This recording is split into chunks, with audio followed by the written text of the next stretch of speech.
time? Back here So what's up, man? I keep Brooklyn in the house. in Crooklyn. Crooklyn. Oh yeah, Crooklyn. Oh yeah, man. What happened to us? That's what happened to us. They crooked us.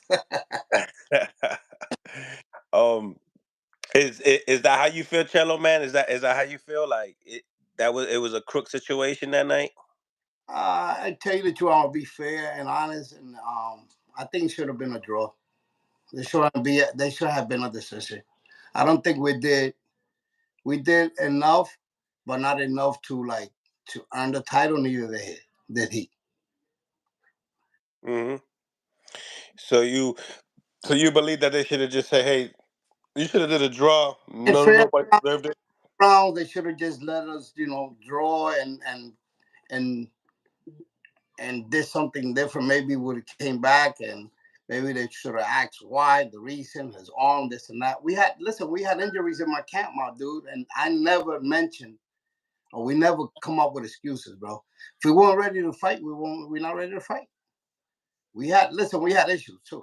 And I didn't to this day, and I won't even speak about it. Because it's irrelevant, and that's And not the class that you guys are gonna bring to the table. you gotta be ready, my brother. But that's the reason why they claiming that he didn't let go his left hand. Mm, I got everything. I got everything that I needed, bro. I know where my mistake was. I okay. made a mistake, and you live and learn, And being that boxing is the way it is, bro. There's a bunch of grimy people around you. You can't trust anybody nowadays. Right. Right. So round one. Well, he's coming into the ring. Energy is flowing.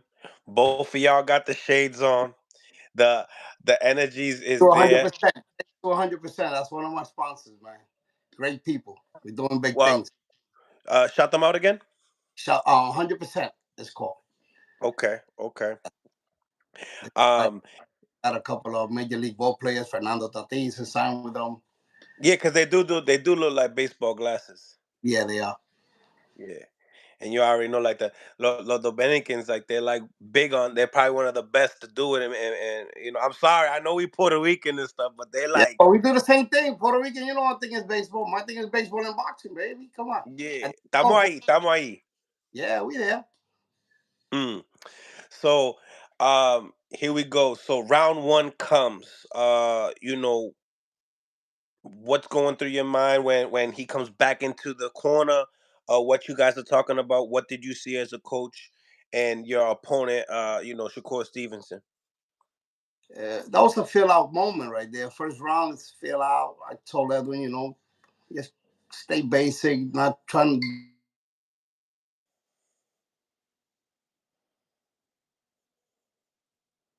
You can't hear you. all around. It was nothing happening. I think Edwin was a little more active than he was. Edwin was trying to just touch him to the body, fill him out. But yeah, it was a fill out round. It was nothing. Fight was starting to develop, so they were trying to poke him a little here and there, see if he would engage in the first round. But as we saw, he started moving back, and we said, okay, let's check the second round, see if he's gonna like maybe try to exchange, try to counter early, so we could display what we worked on, which we never had a chance to. All my work went to the trash because he wasn't able to display anything because of the situation of the fight. How the fight turned out to be. Right. Round two comes. Edwin lands a pretty good body shot. I don't know if you seen that in the corner. Like, did you see that big body shot that he landed? Yeah, and I was pissed off, bro. Talk I, to me. I got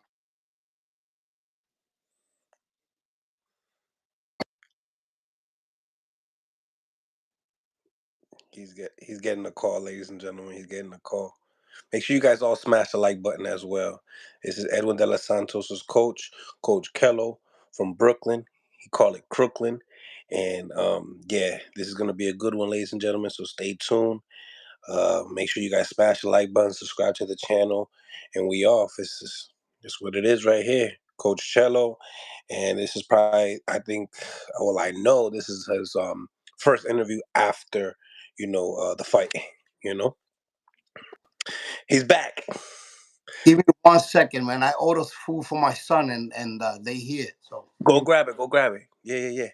Smash the like buttons, ladies and gentlemen. Smash the like button. This is the first interview after the fight with Shakur Stevenson and De Los Santos. And if you people that don't know, this is De Los Santos's head coach, Coach Chelo, uh, from Brooklyn. sorry about that. No, you're good, man. You're good. So, you said that you was pissed.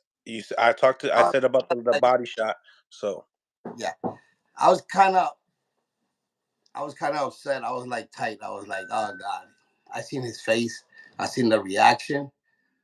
I knew that was gonna be the outcome through the rest of the fight. Once he landed that hand to the body, I was like, God damn, this kid's gonna take off now. mm, And I said it, and exactly what I said. That's everybody seen. It was hard for him to stay put. He usually take 2, 3 steps back.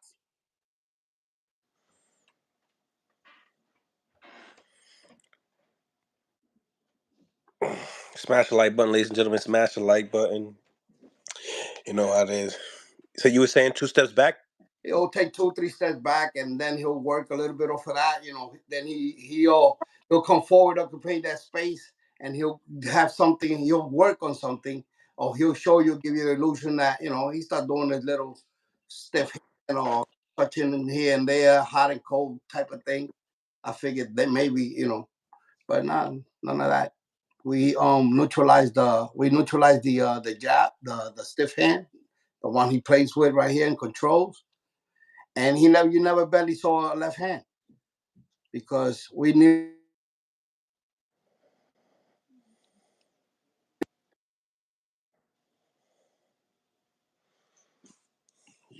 Chelo's getting a phone call, but make sure you guys smash the like button as well. Make sure you support the channel. You back? I'm back. Yeah, phone is going crazy, man. My phone is. So yeah, like I was saying, we neutralized that left hand, man. People talking about that he was hurt and this and that. That wasn't the point, man. There was somebody in camp, man, that was around us. People, we went to certain places to spar, and we did damage in the sparring in Philadelphia, Jersey, and PA. We did work, and not to belittle other the sparring partners or nothing, but a lot of them didn't last one round with Edwin. That Yeah, I don't know. were getting, yeah, they were getting. We're trying to get that type of style that Shakur lefty, and Edwin was. We worked on that hand, and that hand was like through the whole camp. I was like, yo. At one point, I was telling him, yo, hope take a little bit off because these guys are really, you know what I'm saying? He said, yo, I can't control that hand out in front, I can't control that hand. And if that hand was landing on these cats and they were just walking out the ring, like we stopped, no lie, bro, no lie, not to exaggerate. We stopped like 6 foreign partners In this camp alone. in this camp alone. And then we carried like 3 or 4. Wow. And this is all in Vegas. Well, oh no, this is all the East Coast, the Philly. Though this was before we left to Vegas. Okay. This was left to Vegas. What about in We Vegas? As far as Vegas is concerned, like Vegas, we got Vegas, we got with the best 140-pounder in the world called Alberto Puello. Puello, el dominicano. We got with him, bro. He gave us hell of a work, bro. That guy is talented, smart, had us thinking. Yo, excellent work, bro. Thanks to him. Big up to Puello. Yes, it was Right. like Claudio Marrero. We finished with him. Speed, old veteran. brought a lot to the table too. Yeah, it was a lot of work, good freaking sparring.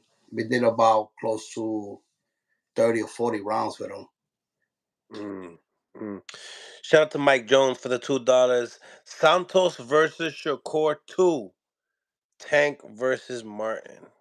So speaking of that, I've been, you know, talking about this topic with a lot of people, and also, putting up polls of what, you know, who do people want to see Shakur fight next. The names are rematch with De Los Santos, Tank and Haney, or Frank Martin. Every single time I put up a poll, 50% say rematch with De Los Santos. Do you believe that that could happen, even though that he said that he's not interested? Nah, he's not interested, and it'll be the same outcome. You're gonna have to just we're gonna have to turn into Edwin. I'm gonna have to turn Edwin into another different fighter because my logic is we're gonna stay close. We're not gonna square off. We're not gonna launch. We're gonna walk people down. We're gonna cut the ring, and to get Edwin to fight Shakur, if he's gonna do the same thing, he's gonna have to become a Maidana. That type of style could be suitable for that for him. Sean Porter, which is a wow wow bang bang, you know what I'm saying? That type of guy. Yep. And I don't teach that. That's like that's not that's it's boxing, and they were successful at it, but you gotta have that in you. You know what I'm saying? When you got a guy in boxing, and you teach him the conventional stand and how to walk people down, how to flip, catch, roll punches, and cut the ring here and there, then to turn him to try to just make him do something that he's not comfortable doing. It's a little, it's hard. It's not easy. But that's the type of style that could beat that running Shakur. Mm. That guy I that like that you mentioned that. that guy that was running around, that they could launch and they could do things and reach, and that's the type of style that and they could be successful. Not everybody gonna be successful fighting Shakur that way, but that's the type of style that you need to beat Shakur. If Shakur's gonna do that, if Shakur's gonna do the running like he did, because he's a boxer. He stays in the pocket. He slip, catch, rolls, and he makes you miss. He makes you pay everybody else. But I mentioned to you, Edwin is a different animal. And Hmm. he's gonna be able to do that with Edwin. I knew that. As soon as Edwin touched him to the body, I seen his eyes open up like, oh, let's go, get the rollerblades out. Mm. And Mm. people want to praise him for that. Like, hey, listen, he had three killers with him: Floyd, Andre Ward, and Crawford. Terrence Crawford. Yeah. They all good boxers, good defense. You never seen them run. Floyd Mm. used to stay in the pocket. Everybody know Floyd's boring. Floyd used to stay in the pocket. Half a step to the right, half a step to the left, make you miss, catch, roll, turn you, hit you. Stood in the pocket. Ward for Kovalev. Kovalev had finished killing the guy. This guy was like tremendous power. What did Ward did? What made him miss? Made him pay. Stood in the pocket, took a hit, dropped him, came back. You didn't see him run. You seen him, he worked the square circle. He worked that square circle, boxed him, and beat the shit out of him. Look at Crawford, what he did to Spence. You know what I'm saying? These are guys that he should imitate these guys. Maybe you'll become a pay-per-view a fighter. He's good. He is good and talented. You cannot take shit from the kid. We knew we were Hmm. going to go into a fight, but not like this, dude. Not like you don't gonna teach a guy to put a feet over a foot to go get this guy, run after this guy. Why he's gonna run and look? You know what I'm saying? Nah, man. But we gained more by losing than we did by winning, man.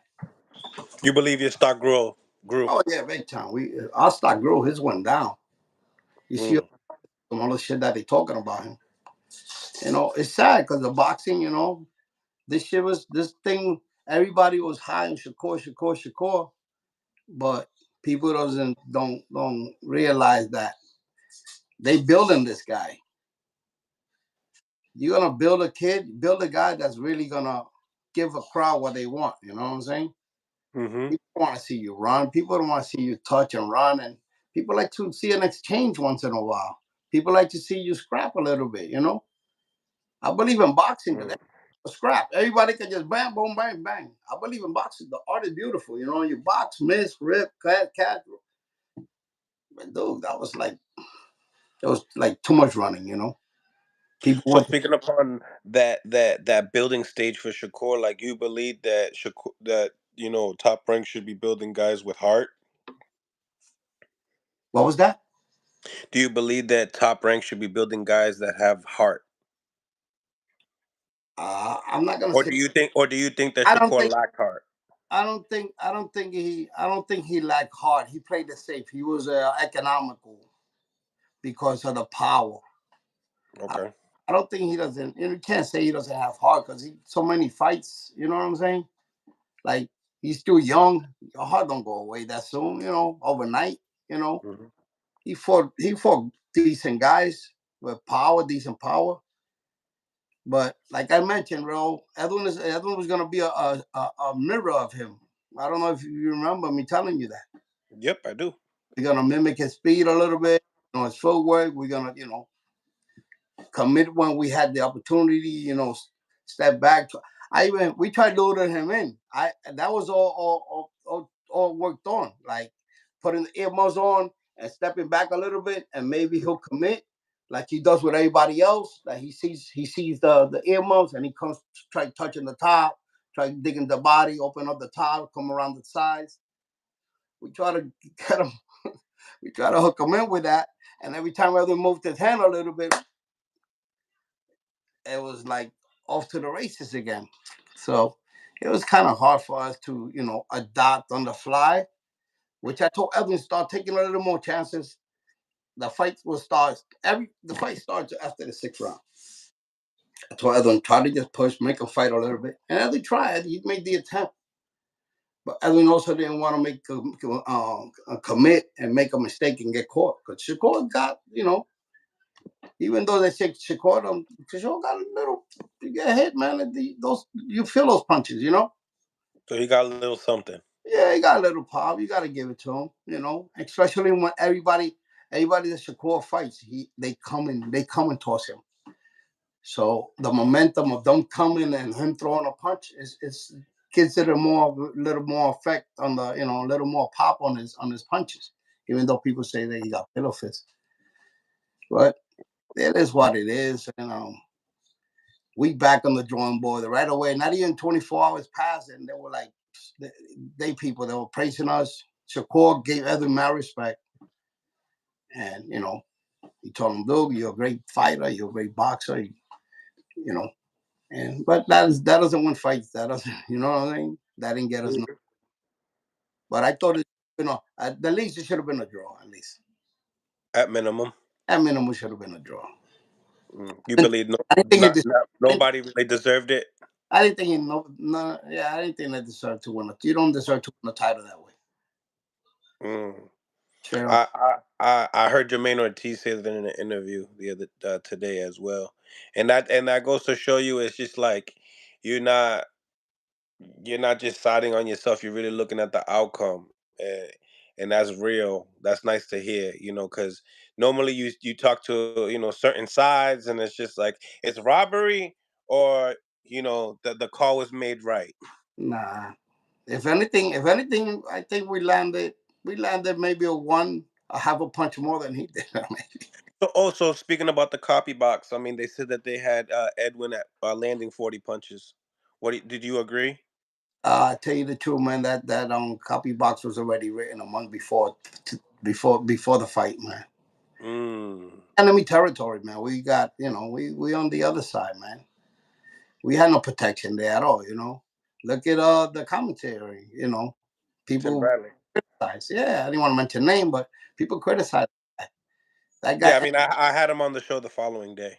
Anyway, I didn't see the show, but I was I'll see you. has to say, but that's his paycheck. That's he works for those people, so he has to do it like that. Is it fair for the fighters? Nah, it's not fair at all. But it's boxing nowadays. Big business for the top people. Do you think it's only Top Rank that has commentary like that? Because Nah. right? Oh, because Ryan Garcia stated today that it's like Top Rank's commentary is sickening. Oh yeah, no, they the worst. They're the worst. They are the Mm. worst. There's other commentary that they do favor size. They get caught up with their feelings about who they like, and it shows, through the fight, because you're seeing what I'm seeing, and you're saying things that are not truth. Like millions of people are seeing it. Like you make comments about, oh, there's that happened. Oh, but I'm watching the same thing. I didn't see that. You know what I'm saying? So that gives the people the illusion, and the non boxers or non people that don't know the sport, they give them the illusion like, oh yeah, oh yeah. They make them believe.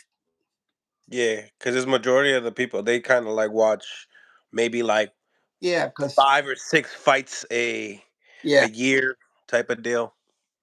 and they become expert boxing experts. Yeah. Oh man! Shout out to Charles Edwards Cheese. Thank you for the $200 fire content today. Thank you. Um, so in the same time, right? At one point in time, Edwin was kind of getting frustrated. He was chasing, Shakur. Do you believe that he did the right? Did as far as cutting the ring, was there anything that you guys could have did better as far as cutting the ring? See, people say cutting the ring. Cutting the ring is a fighter would take two step back and a lateral move, and you meet him there. Yeah, with your lead foot. Exactly. You prevent him from going towards that side, right? Mhm. Yes. With Shakur, it was two step back, a jump, boom, and it'll take off like a rabbit. You know what I'm saying? Where were you gonna cut the ring? Like Mm. he was just taking off out of nowhere. Like when you thought he was gonna occupy the space and come back, he'll just flee. As soon as he see any kind of movement, any shoulder movement, any leg movement, he was gone. That's why you saw Edwin winging a couple of punches. You don't know where he was gonna go. Where are we gonna cut? Where are we gonna go? You know what I'm saying? Um, I think when I talked to you on the phone, you said, this with that type of style, that's almost impossible to cut the ring. You and in the same time, it's like we seen Edwin de los Santos went to the corner, did a 360. He was in your head when he did the 360. What did do you felt like your fighter was kind of like overwhelmed of chasing him, or was it like, hey, I'm gonna show the crowd that I'm trying to fight, but you Exactly. know, Exactly. Edwin is funny, man. Edwin is a funny character, bro. Edwin he was having fun up there. Edwin wanted to engage. Edwin wanted that, but he wanted to show the crowd that I'm here to fight. I'm not here to run. So why not just make it interesting, make it worth the while for the people that came out to watch you. You're the superstar. You're the guy that everybody came here to see. Like nobody believed in Edwin but me, him, and my corner, and his mother, and his father. You know what I'm saying? There was nobody else on our side. Nobody in the media. You saw everybody spoke, all the big names, or the fighters, analysts, and everybody else. They didn't stand a chance. They believed that Edwin got stopped, little something like a good little boxer, this and that. But they were always criticizing. There was always something behind, something positive they said. Like they would say, "Oh yeah, Edwin got good power, but he opens up too much. Edwin got good footwork, but he doesn't have the experience. Edwin got this, but Edwin haven't been 12 rounds. You know what I'm saying? So it's always something. They ended something nice that they said with something negative all the time. So therefore, they show that they didn't believe in Edwin. Hmm. But yeah, everybody know the outcome. Everyone wanted to exchange. Everyone wanted to fight. But we all know, I know deep down my heart, that would have been his biggest mistake. And I told you it wasn't gonna last 4 rounds because I thought we was gonna we prepared for a different type of fight. We didn't display nothing. Hmm. We didn't get to, Speaking. yes. No, I'm sorry. I don't like to cut people off. No, go ahead, go ahead. So speaking upon going 12 rounds and preparing for 12 rounds, he looked like he was definitely ready for 12 rounds, and he looked ready for 15 rounds. Do you believe that there should have been going for broke a little bit more? I mean, we're talking, we're B side here, right? Yes. It should have, we should have. Uh Sometimes, the opportunity will present itself when the time presents itself. People see it differently though. You are, you're not in the ring. You're not seeing what he's seeing. We also being cautious. You know what I'm saying? Because any knockdown to us, the fight was close to us. To me, I was like thinking, it's probably even. You know, then I told him, listen, we got to pick it up. 7, 8, 9. We got to start picking it up. And at that point, I'm still thinking, it's a close fight. I think it's a pretty I even didn't know how fight. to score it. Yeah, so myself, I'm thinking because I'm there, I'm seeing the action, I'm seeing the blows, blow by blow. So I'm saying, bro, it's pretty close. We some of the early rounds in between here, we won here. He landed one off the clinch. That's when he did the most work off the clinch. Yeah, he You know, actually worked pretty decent off the clinch. He yeah, he acted does. first. The other one, once the ref got close, he relaxed his arm a little bit, and that's what happens. And I told him we worked on that also. You can't let Yeah, just get relaxed. Once the ref is coming towards you, you stay there till he gets to you. Do not relax. And Shakur was smart, Papa got off that, but it's boxing, you live and learn. He gained experience, and I thought he could have done a little more, but I'm not in the ring. You know what I'm saying? I'm not hmm, fighting. I'm not the one, you know, chasing him. I don't know his what was going through his mind, his trains of thought. He chased the guy around all freaking day. Like at one point, I said that he's thinking maybe at one point he's gonna stop, and trade, but it never happened. So but in the same time, when does Shakur really trade with punches? He's way too smart for something like that, and I just that's just my opinion. I haven't really seen too much. We see that with Crawford, right? That he yeah, tries to swing punches in between in traffic, but with Shakur, he kind of more picks his spots. okay. But when he picks his spots, he throws more than one punch. Claro, yeah. In this fight, he Uh, did it. and this time he didn't. So that was the difference right there. We waiting to catch him in between. We Hmm. we waiting to let you know what I'm saying. Let him get 1, 2 off. The third one we're gonna catch him, or between the second one. You can't punch. You can't run while you punching. You know what I'm saying? Mm. You gotta be planted to throw a combination. So we waiting for him to plant himself, throw the combination. But nah, he was too edgy, man. They gave him caffeine, too much caffeine or something. The fuck he was on. You said he gave too I much drinking cap. that prime shit that he had on that drink. That shit had some fentanyl, coke, something. Yo, yo, you funny, Edwin. Oh man. Um, you know, so some key things here. So and backtrack to what I was saying. Like, yeah, first 4 rounds, I was on the phone talking to my friends. I'm like, they're asking me, where do you have it? I was like, bro, there's so many swings rounds, I can't really call it. I'm gonna have to like watch this over again. Then towards like the middle of the fight, you start to see that Shakur's really starting to separate himself. Then what really got me, and I talked to you about this, Edwin was scoring a lot of jabs to the body. Towards the end of the fight, I started seeing that he stopped shooting shots to the body. How come?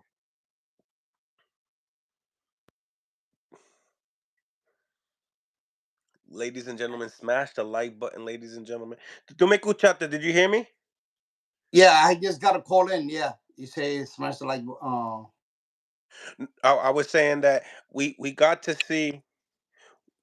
to see Edwin shoot a lot of shots to the body, jabs to the body, and towards the end of the fight, and towards like I would like to see like towards the 25% of the fight being over, he stopped shooting the shots to the body. How come?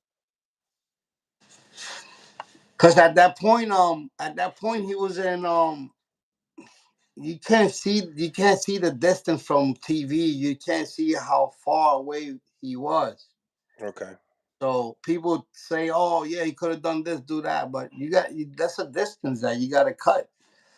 And we're gonna walk. We're gonna walk there. We're gonna firm. We're gonna keep our foundation, and we're gonna just stay light in the front. We're gonna move forward to try to just let our hands go. But as soon as Edwin made a little move, that's a finger, there was an extra step that we had to reach to get to him. And at Mhm. other two steps, there was another three steps and a lateral movement.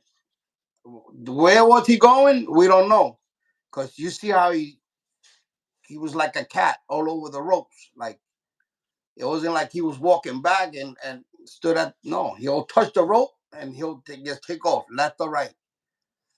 And Mm.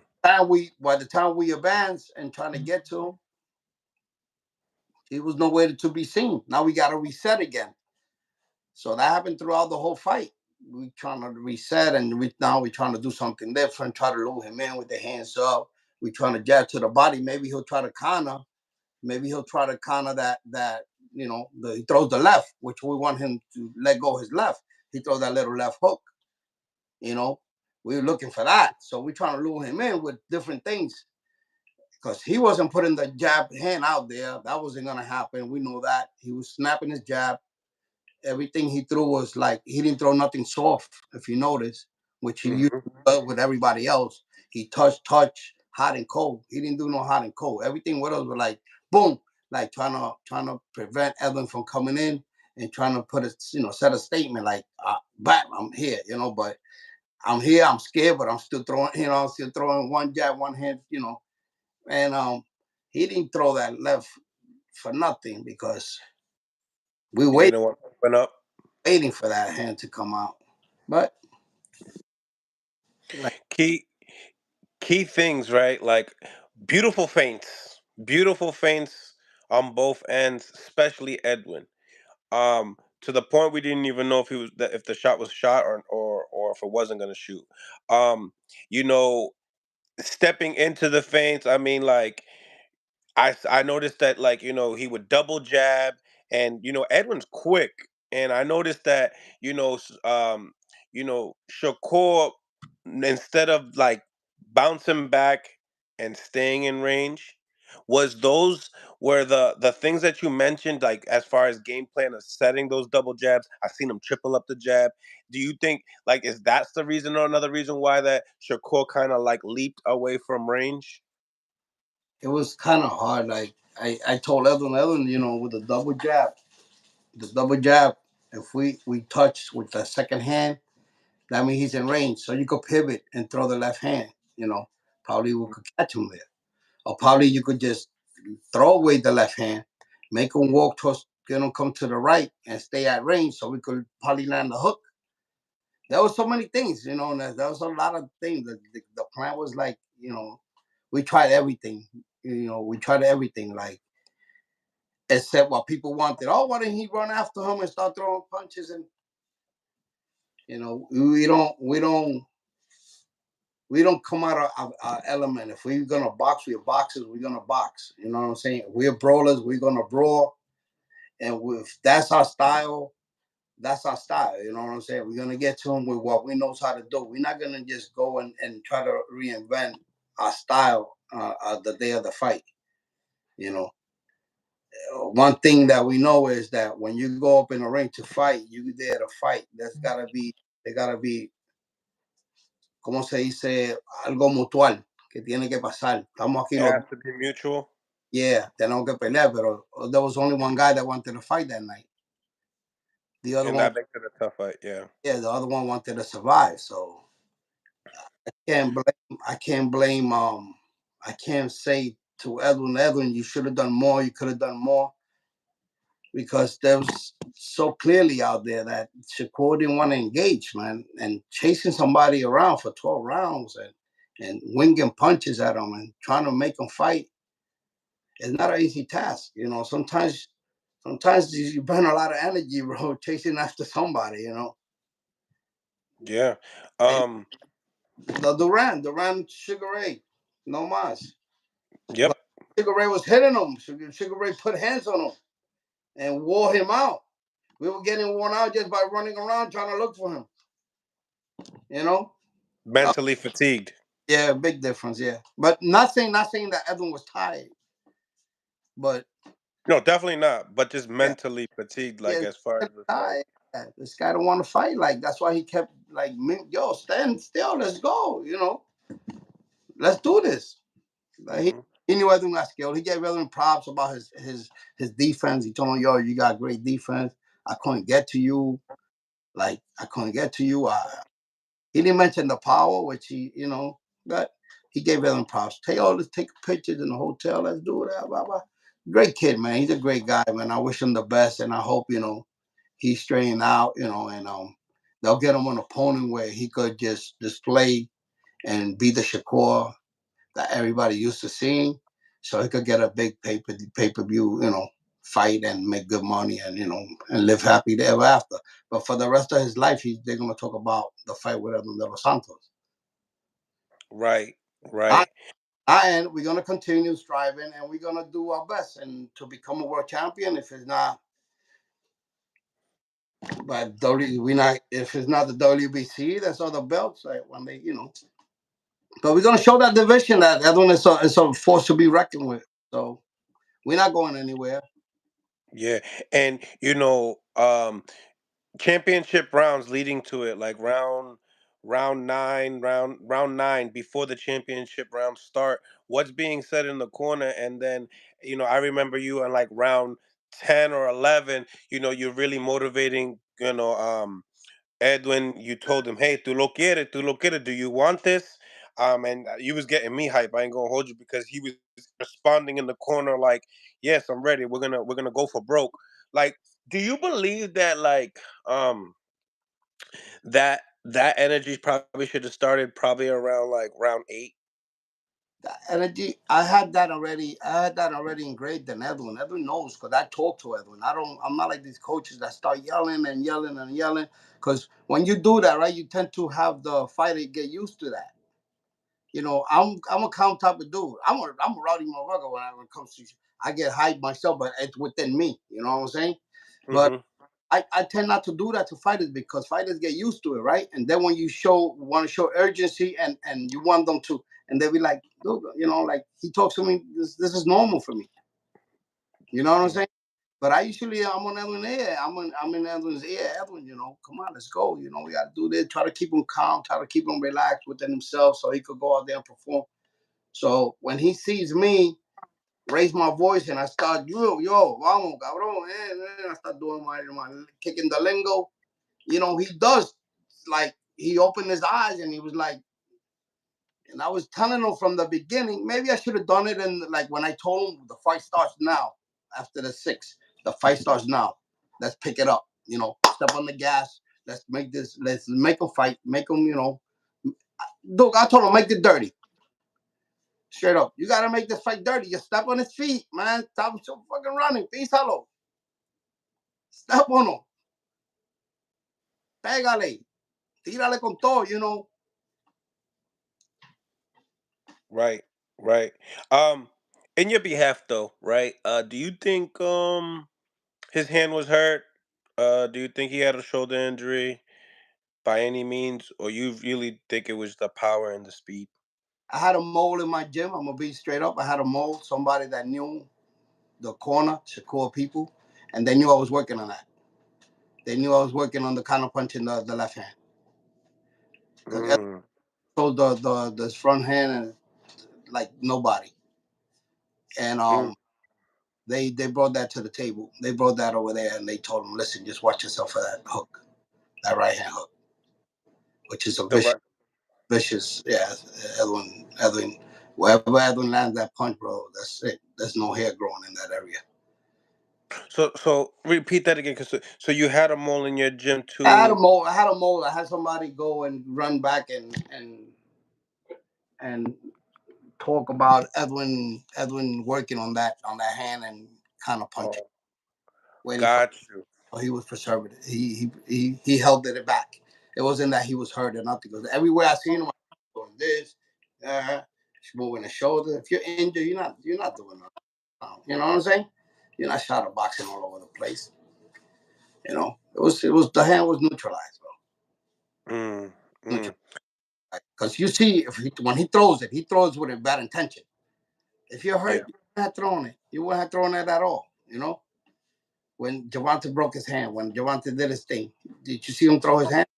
He worked with one hand. He'll touch, he'll throw it away just to land the other hand, the good hand. He was throwing it hard. He wasn't looking to just throw that hand away. The left. When he threw it to do damage. Mm, Right. So therefore, I don't see that there was any injury. Maybe it hurt him because we do get hurt in the gym. We could do get sore, you know, and yeah. yeah, but that happens to every fighter, man. Everybody gets hurt in the gym in training camps. You overextend, hit in the bag. Maybe you got a pad guy that pulls the pad a little too far. You overextend, elbow get.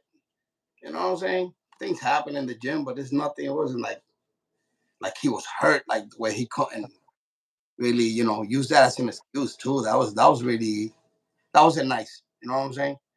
We gave him his props. We told him he's a hell of a fighter. We fighting a hell of a guy. We did, but don't take credit away from Edwin.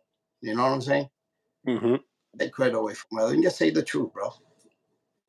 Uh, Edwin I, was what Edwin was what people been saying, and he wasn't in belief. He was in disbelief till he see like he started taking Edwin serious after maybe a month into the camp or a month after when he started hearing rumors and people the bug got to his ear like yo dude this guy then he started like saying oh I'm facing somebody who's thing because I know that he's telling me and people is going back and telling him stuff we had guys that spar with him and spar with us and they said it they told us listen I think y'all got this man.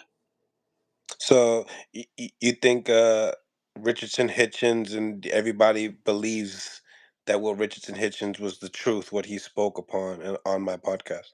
Yeah, Richard Hitchison. Yeah, he told him the truth, bro. He didn't lie. He told him straight up what happened. He saw Edwin. They saw each other in the ring. They were in decent shape because they're both getting prepared for a fight. They did a thing. You know what I'm saying? I'm not Hmm. gonna say he got the best. He got no, but they did work. They did work. Those two, they worked. Which Mm, to Richardson Hutchinson, he's a hell of a fighter, bro. I would like to right. right-handed so I could go find him, look for him, so I could get prepared with him. What was that? I said, I hope that my next fight is a right-handed, so I could go look for him, so he could help me prepare. That's what's up. That's Yeah. what's up. I love you guys working together, elite guys. Um, I'll definitely be stopping by it at the gym and getting some footage and content with you guys live. But at the end, like I heard that, you guys, I don't know if you guys had the same hotel, but you guys met in the hotel at one point in time. What was actually said in that exposure at that time? Oh nah, he walked, he saw Edwin, he came to Edwin like a humble, nice guy, and he left a tough guy persona behind. He came up to Edwin, gave the phone to one of my guys, and he hugged Edwin, told him, "Yo, take a picture of us. Yo, you a hell of a fighter. I love your style. You hard to hit.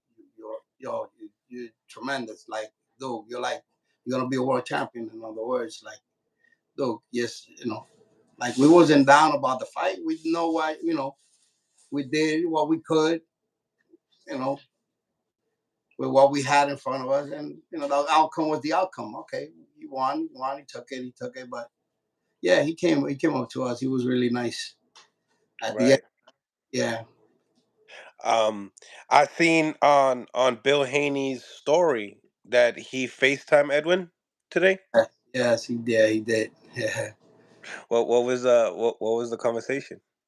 We they they said he said a couple of things. I don't know how they communicate because I was in there, so I was about to say the same thing. I'm like, yeah, I how was the hell in there. they I don't know how communicate? he communicated, but I had spoke to Bill Haney when I was over there because Edwin does like Haney's style. He was always said, "Oh, I like Haney fights." He's a great boxer. He got good techniques and all that. So I would like to meet him one day. So I reached out to Haney, to Bill, and I spoke to him while we was out there. I said, "Listen, if you're in the gym or you're around, we want to come meet you guys, or you could come by the gym." And they were in California at the time. So he asked me about the fight, and I told him, "Hey, I thought you calling me to spoil." I said, "Yo, nah, nah, nah." I, I told him, "What you think about?" I said, "Listen, I'm just calling to apologize right now ahead of time." He goes, "For what?" Because I'm gonna mess up your money November 16th. And he was like, "Nah, rah." So we were goofing around.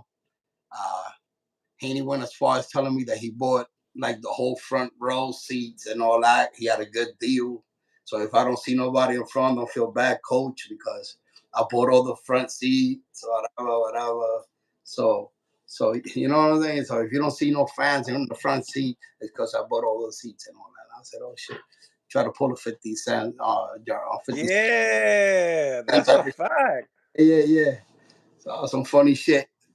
So That is some funny over shit. Thanksgiving we were in town, but then they tried to reach out, but I was it was already we were into the final. We were down with the press and all that, so it was like so we didn't get to meet. So I guess he reached out to Edwin. Damn, Haney on some boss shit. Yeah, he done some crazy shit. We laugh. Yeah. So I seen Ortiz and Bill like working together as well. Démelo gallo.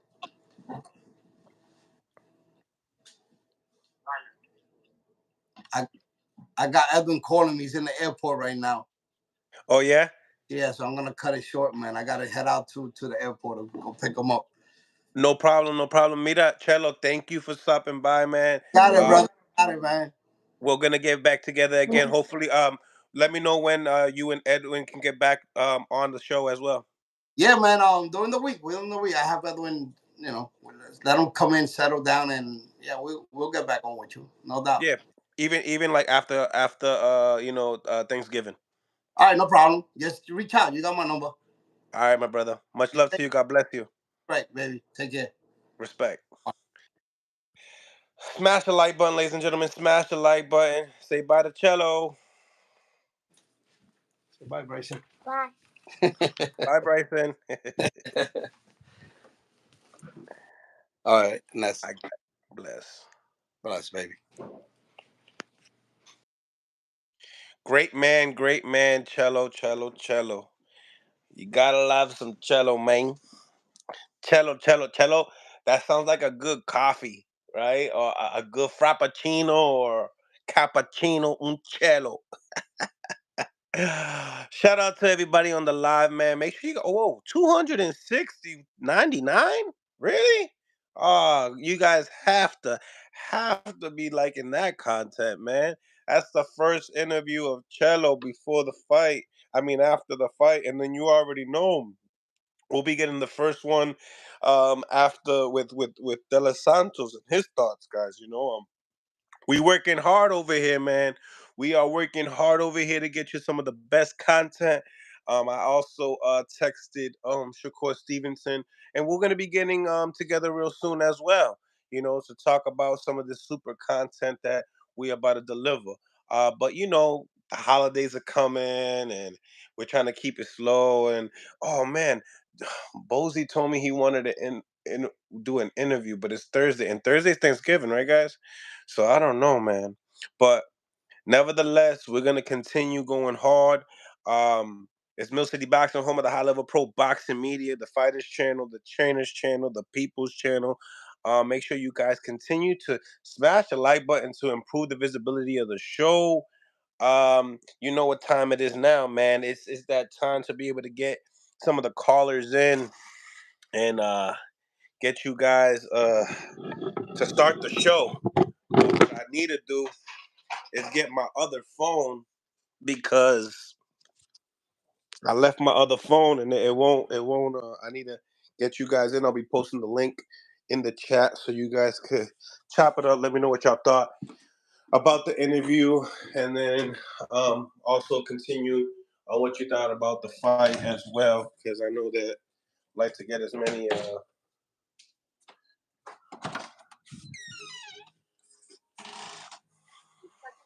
I leave my phone here. My other phone. Oh, right here.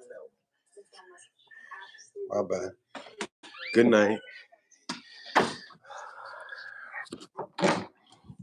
Ooh, I'm back. I left my other phone. Superly unprepared. Well, we back, guys. We back. Smash the like button. Let's continue. Let's raise the out the rhythm. You know, and once we get up to once we get up to 150 likes, or maybe 100 and say 130, 130. Let's get to 130 to get the calls in, man. Gotta smash the like button, guys. Come on. Come on. Be ready to go in a second. Just give me a chance here. All right. So, copy link. Hold on. 1 second, guys. Let me get you guys going.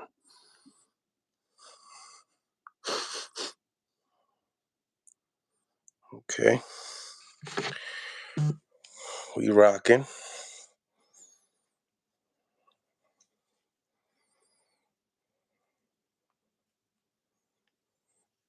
Hopefully you guys are having a good night. Hopefully you guys enjoyed the show so far. And we out here getting job done, getting some of the hottest content for you guys. We need that Shakur interview. I got questions. It's great to hear, man. It's great to hear. Boom. Boom. Pretty Boy Freud has some born. Okay. There's the link, ladies and gentlemen. You guys are more than welcome to Mill City with the connection strike again. Them other dudes needs to pay you. Shoot, man. You know what I'm saying? Did y'all hear that there was a mole? You heard Chelo? Chelo said there was a mole in the camp. He playing psychology, man. These guys out here playing psychology, which this game is like that, man. Shout out to everybody on the live as well, man. Stacy G, Dank. Here we go. First call in. Ari Boxer Talk. Jackie Hernandez. Don't have kids, y'all. My babies knocked out my whole plate out of the hand. What's going on, man? How you doing? What's on your mind? Yo, what's happening, man? Listen, man, I just want to say, man, keep up the great work, man. You're putting out fire content. I just recently subscribed to you, and I see that your channel is growing a lot. I just want to say, man, keep up the great work, man. That's all I was calling for. Another great interview with Chelo, and whenever you if you get them back on, man, I want to know what's next for Edwin in terms of like, has PBC reached out to them and see what they got lined up for him? Because I'm pretty sure that there's a lot of other, potential fights in PBC size that they could make for him. Whether it's Frank Martin, uh, you know, Pitbull Cruz, even guys on other platforms. Muratalla is somebody who I'm really high on. I think he's a very good fighter.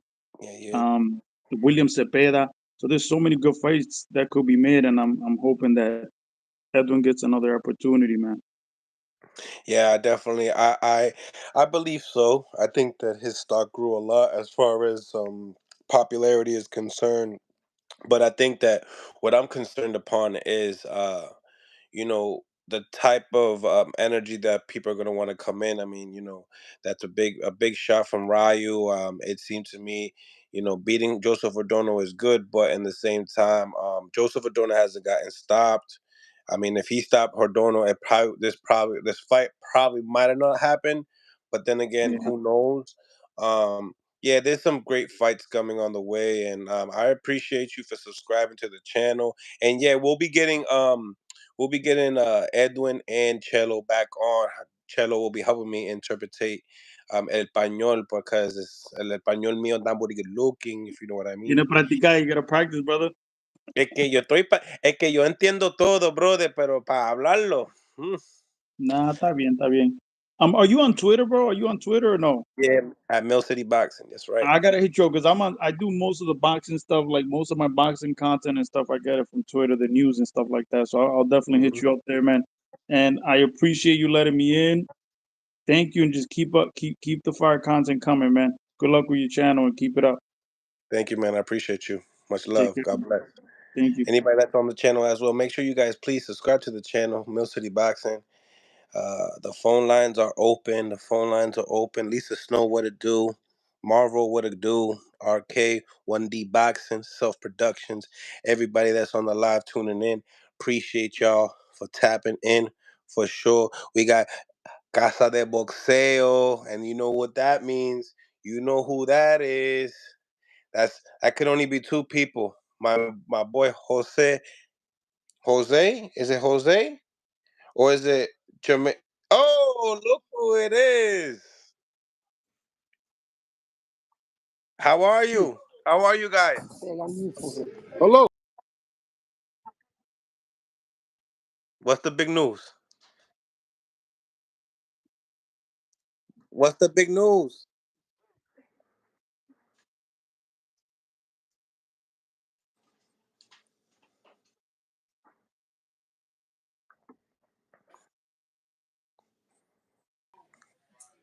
Estamos bien. You got the Shamar. Wi-Fi? Oh, you guys in the gym, right?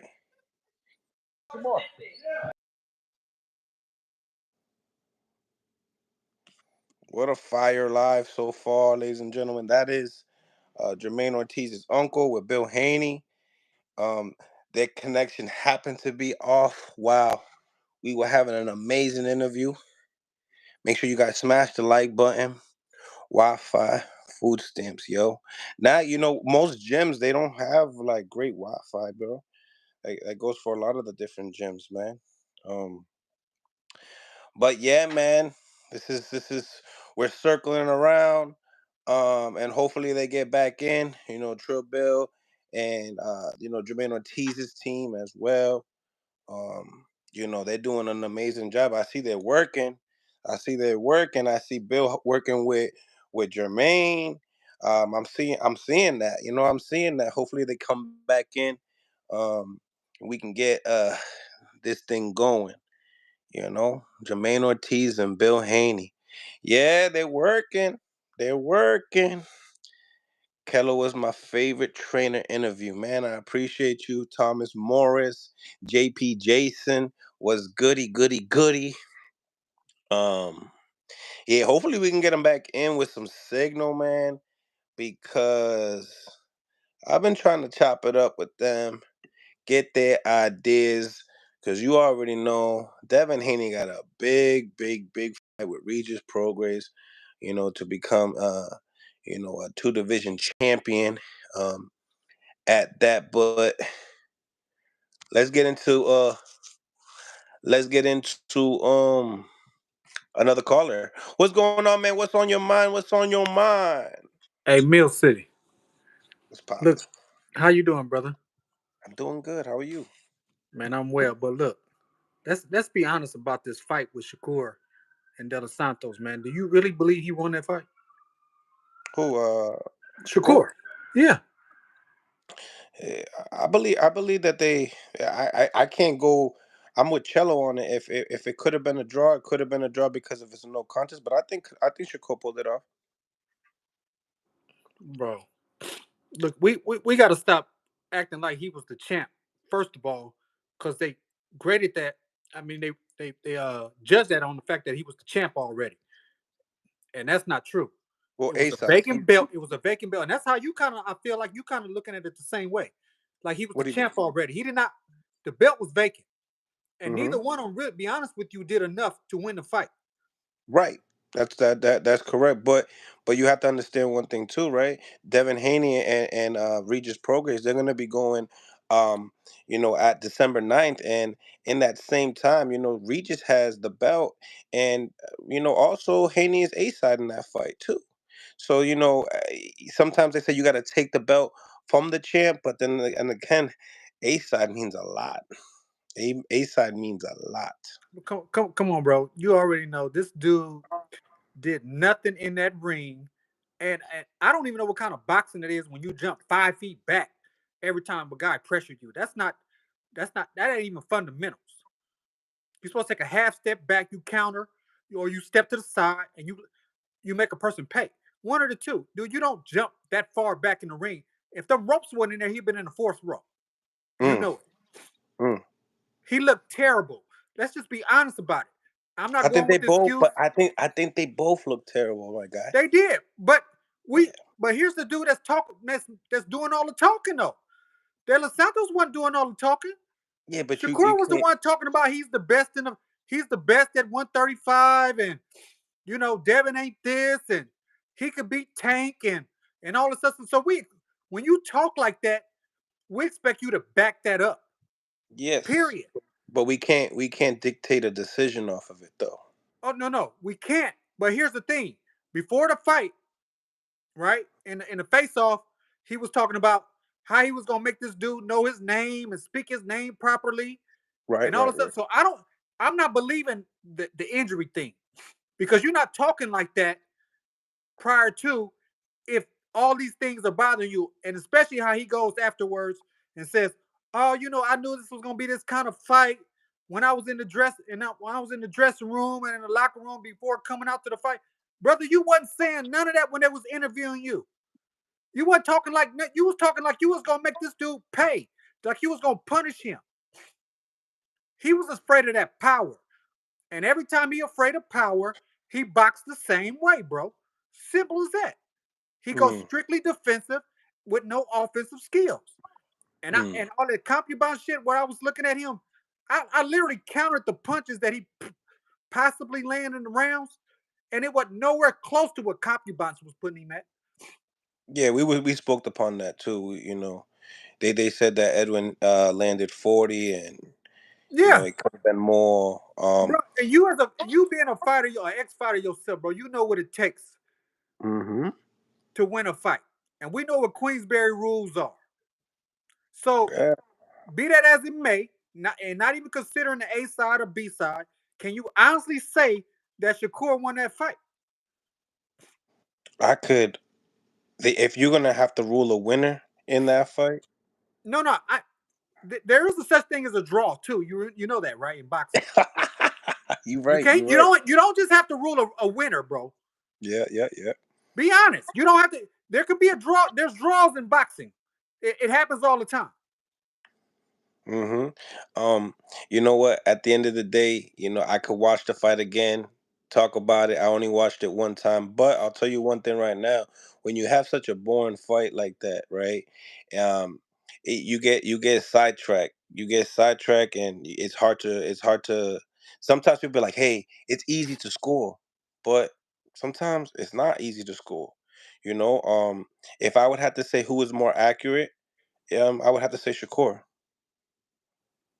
Man, effective aggression, right, Effective aggression is good, but if you're not landing punches, it doesn't mean anything. bro? If the opponent won't engage, bro, you can't force him.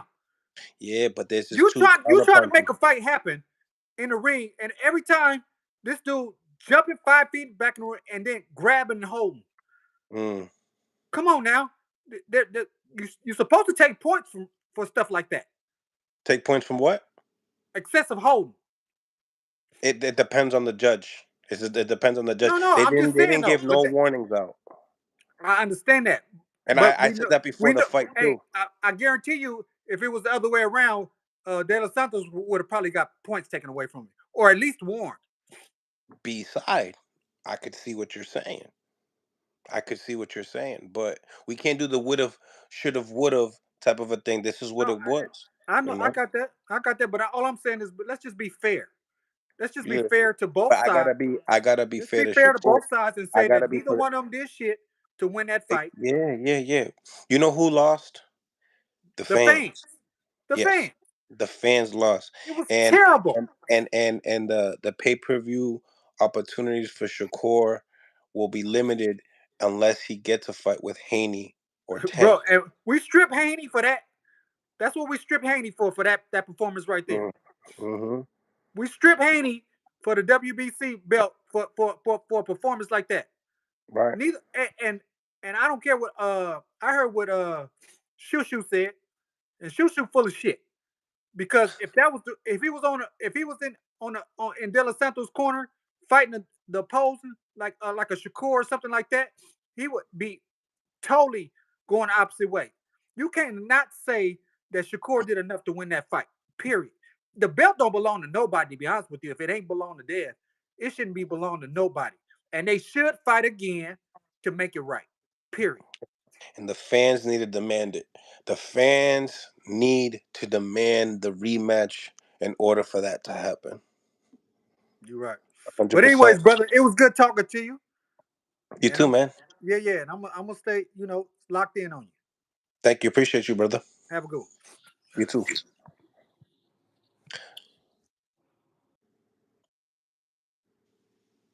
Okay, okay, okay. Smash the like button, ladies and gentlemen. Smash the like button. Hopefully, we be getting. If I had my other, oh, here we go. Here's another caller. Juan de la Cruz. Tenemoslo el pañore. ¡Iya! ¡Iya! Mira quién es. What's good, homie? What's going on? But I just thought I saw. I just saw somebody in there with you, man. Who? Somebody talking to your brother, like an older gentleman. Oh, Chelo. Nah, I don't know if I was behind a black dude, a black older dude. Oh, yeah, he just tapped in. I'm Oh, just letting callers come in, oh, and okay, he cool, he cool. was Hey, it's expressing the their mind. first time I locked in with you, Mill. But what can I say, man? Like at the end of the day, man, I wouldn't have been upset with a draw, and I'm biased. I could be biased. I am biased because you know where I'm coming from. Mm-hmm. But man, it's unfortunate, man, because this was his coming out fight. This was his. Let's Breakout. show what you about. You about to end the contract with Top Rank, whatever's your last fight. All the celebrities coming out. Man, I was there front row, man. It was humiliating, brother. That shit Mm, hurted me for the sport, bro. I'm there like this, burying my head under my flag, like, damn, why this shit looks so bad? The right. booze raining down. And we have family members there, we have friends, casuals. I was disgusted, man, with the performance. I mean, of course, you want to see someone cutting off the ring, but at the same time, if someone's not engaging, that kid is fast, man. That kid has fast feet. That style of fighting that I saw him fight against De Los Santos, I don't think no one is gonna hit him. I mean, you put a Mm. Pitbull in there, you put a Porter in there, a younger, Oh, lighter Pitbull's not Porter. touching him. Pitbull's not touching him. Yeah, I mean, who's gonna touch that guy like that with that type of style? The main thing Was is like, does a Tank touch him? I think a Haney can I touch wouldn't him. even I That wouldn't type of even style. make that fight if I'm Tank Scene. Because Tank Well, looks great. He's not gonna give him an opportunity. well, once Coach Calvin went out on Instagram saying, "And you guys want me to fight this? You guys Think want me to about fight that. this?" Yeah. Think about that. Tank. But then people wonder why shook what you call it, Canelo doesn't want to fight certain people because of the styles and stuff like that. It gotta suit Remember your Aries style. Larry Lara? Lara had Mm-hmm. to kill and bite for that fight, and Mm-hmm. and he got it. And when we saw it, how did you saw that fight Lara and with Canelo. Canelo? Oh, I had Lara winning. You had Lara winning, right? Yeah. Even though Yeah. Canelo was aggressive, I could say that too as well. But man, we just have to get away from the. Listen, we all know boxing. We know the politics of boxing. We know how it works. Shakur's a superstar. We Hmm. top rankers promoting the card. They Right. invested millions of dollars into this kid. There was Hmm. no way in hell that was gonna give the fight to Edwin, even if he was more aggressive. Let's be real here, man. The commentators, the it's just the way the business works. Come on, man. We The we know business. this. It's the Oh, business. he's the champ. We have to take it from him. We know how it works. I So thought you don't even need to do the champ thing. You have to break through the B side piece part. It's tough. exactly, that's just the way it is That's in what I was trying boxing. to And tell. and I was trying to tell the gentleman that it was like, you don't. I know it's for a vacant title, but when you're you're a still the B side. star, yeah, when you're a star, you're a star. And it'll trump it. And I want people when they make their assessment to understand that, to look at the fight from that lens. Don't look Hmm. at it like it's in a empty space and we're in this objective judges. Look at Hmm. it from that lens, brother. This is Hmm. an immigrant kid that has no face, no value, really, outside of probably the fight he had with Rayo. There's no way in hell we're gonna throw millions of dollars in potential fights in the future to give Edwin the title. Hmm. Was the fight boring? Of course. So let's move on. Shakur's a great talent, but it's always gonna be this thing where how does he do against athletic punchers that has the same skill set as he do, that can move like he do, that have that's just not coming straight up and down, forward, flat footed. It's always gonna be that chip. How is he gonna perform against this guy? Hmm. Am I lying, Mill? Nah, you're not lying. The only thing that like you could be upset with the style, right? We can, but that style's gonna be there for anybody that got a big punch. You know what I mean? That goes Brother, against listen, I the was limit. sitting next to some top rank executives. I was in the first row. You should Mm, have seen how they were, brother. mm. They were disgusted. So Shakur's a great talent, great kid. I was actually there when he came up to the Los Santos. I I was there. know. I was an eyewitness. Oh, I was there. And I in the know exactly hotel? what he said to him. In the Yo, hotel? that kid is a great kid, bro. Like the shit that they put on for media and for show, that kid is a great kid, and I No, wish and him I'm all the bueno. best. Him, Devin, those are good Those kids. are good Trust kids, me. and he Like, came out of Newark, yeah. and Newark is a rough place. So there were Hmm. good people around him to cultivate and raise that kid. And he told us straight up like this. He told him, "Yo, you a great fighter. I had people that were sparring you. They told me what was up.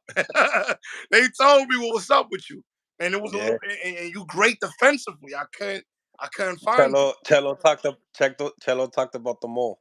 He told me himself. I'm an Yeah, yeah. eyewitness. He told me he Hmm. said it because he couldn't talk to Edwin straight up.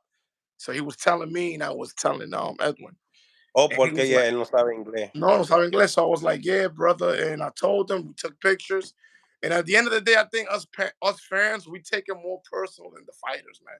Those fighters are good. They made money. They made money, and they're having a good time, and we over here. We be on our people be in their feelings heavy.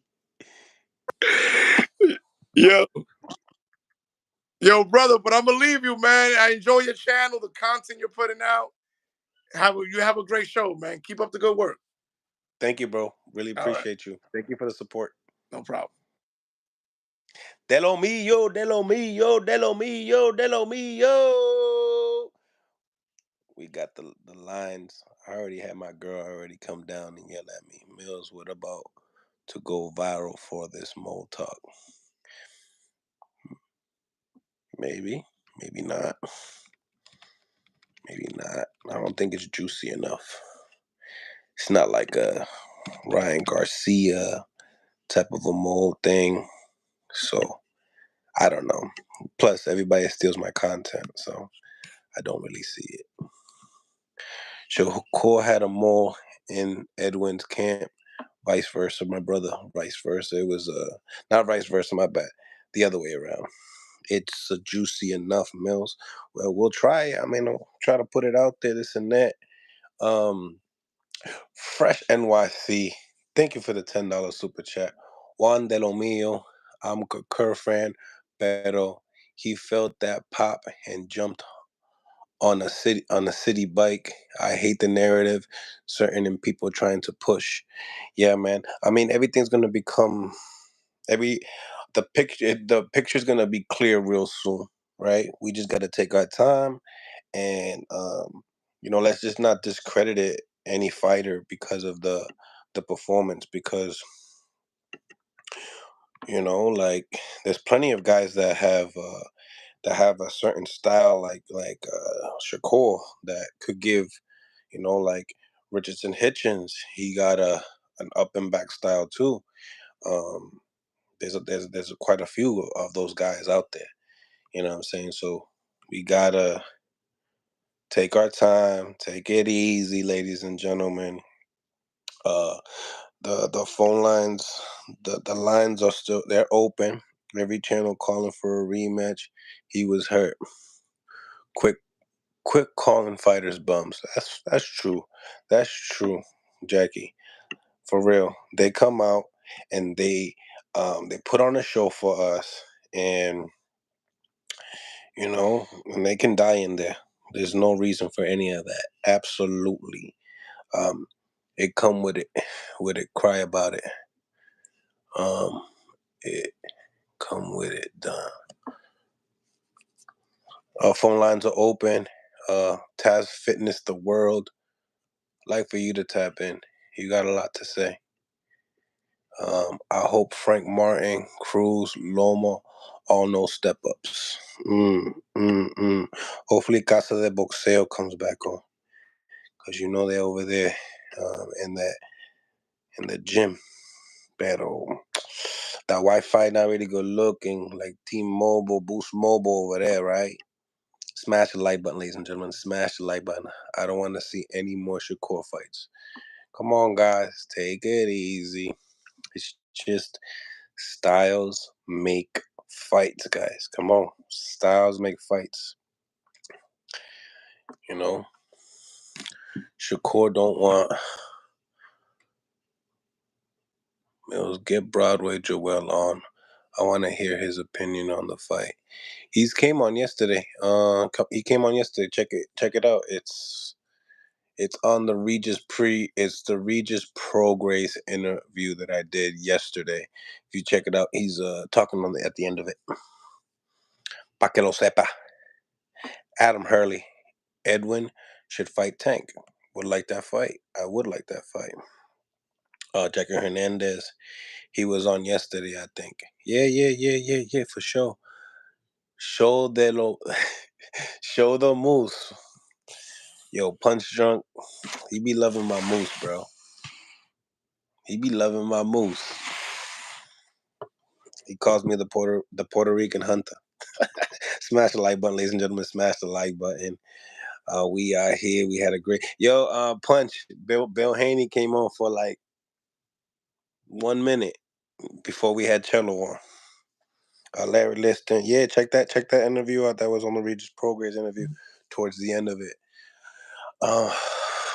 We got a lot of people calling in, but this person right here is super troll, so we can't put that one on there.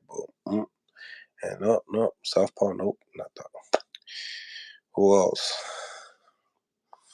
Who else? Smash the like button, ladies and gentlemen. Please subscribe to the channel, man. We just cool. That's dope. Yeah. He came in, pero the signal in the gym was horrible, my brother. So the Jermaine, he's out there with Jermaine and all that. So it is what it is. Let me know what y'all think in the comments. Make sure you guys, Punch, jump on. The links on the links in the comments. The people are getting scared to jump on. And then when Bill Haney sees you, he's gonna be like, "Oh man, I gotta get on this one. Edwin versus Tank or Jermaine Ortiz is the best.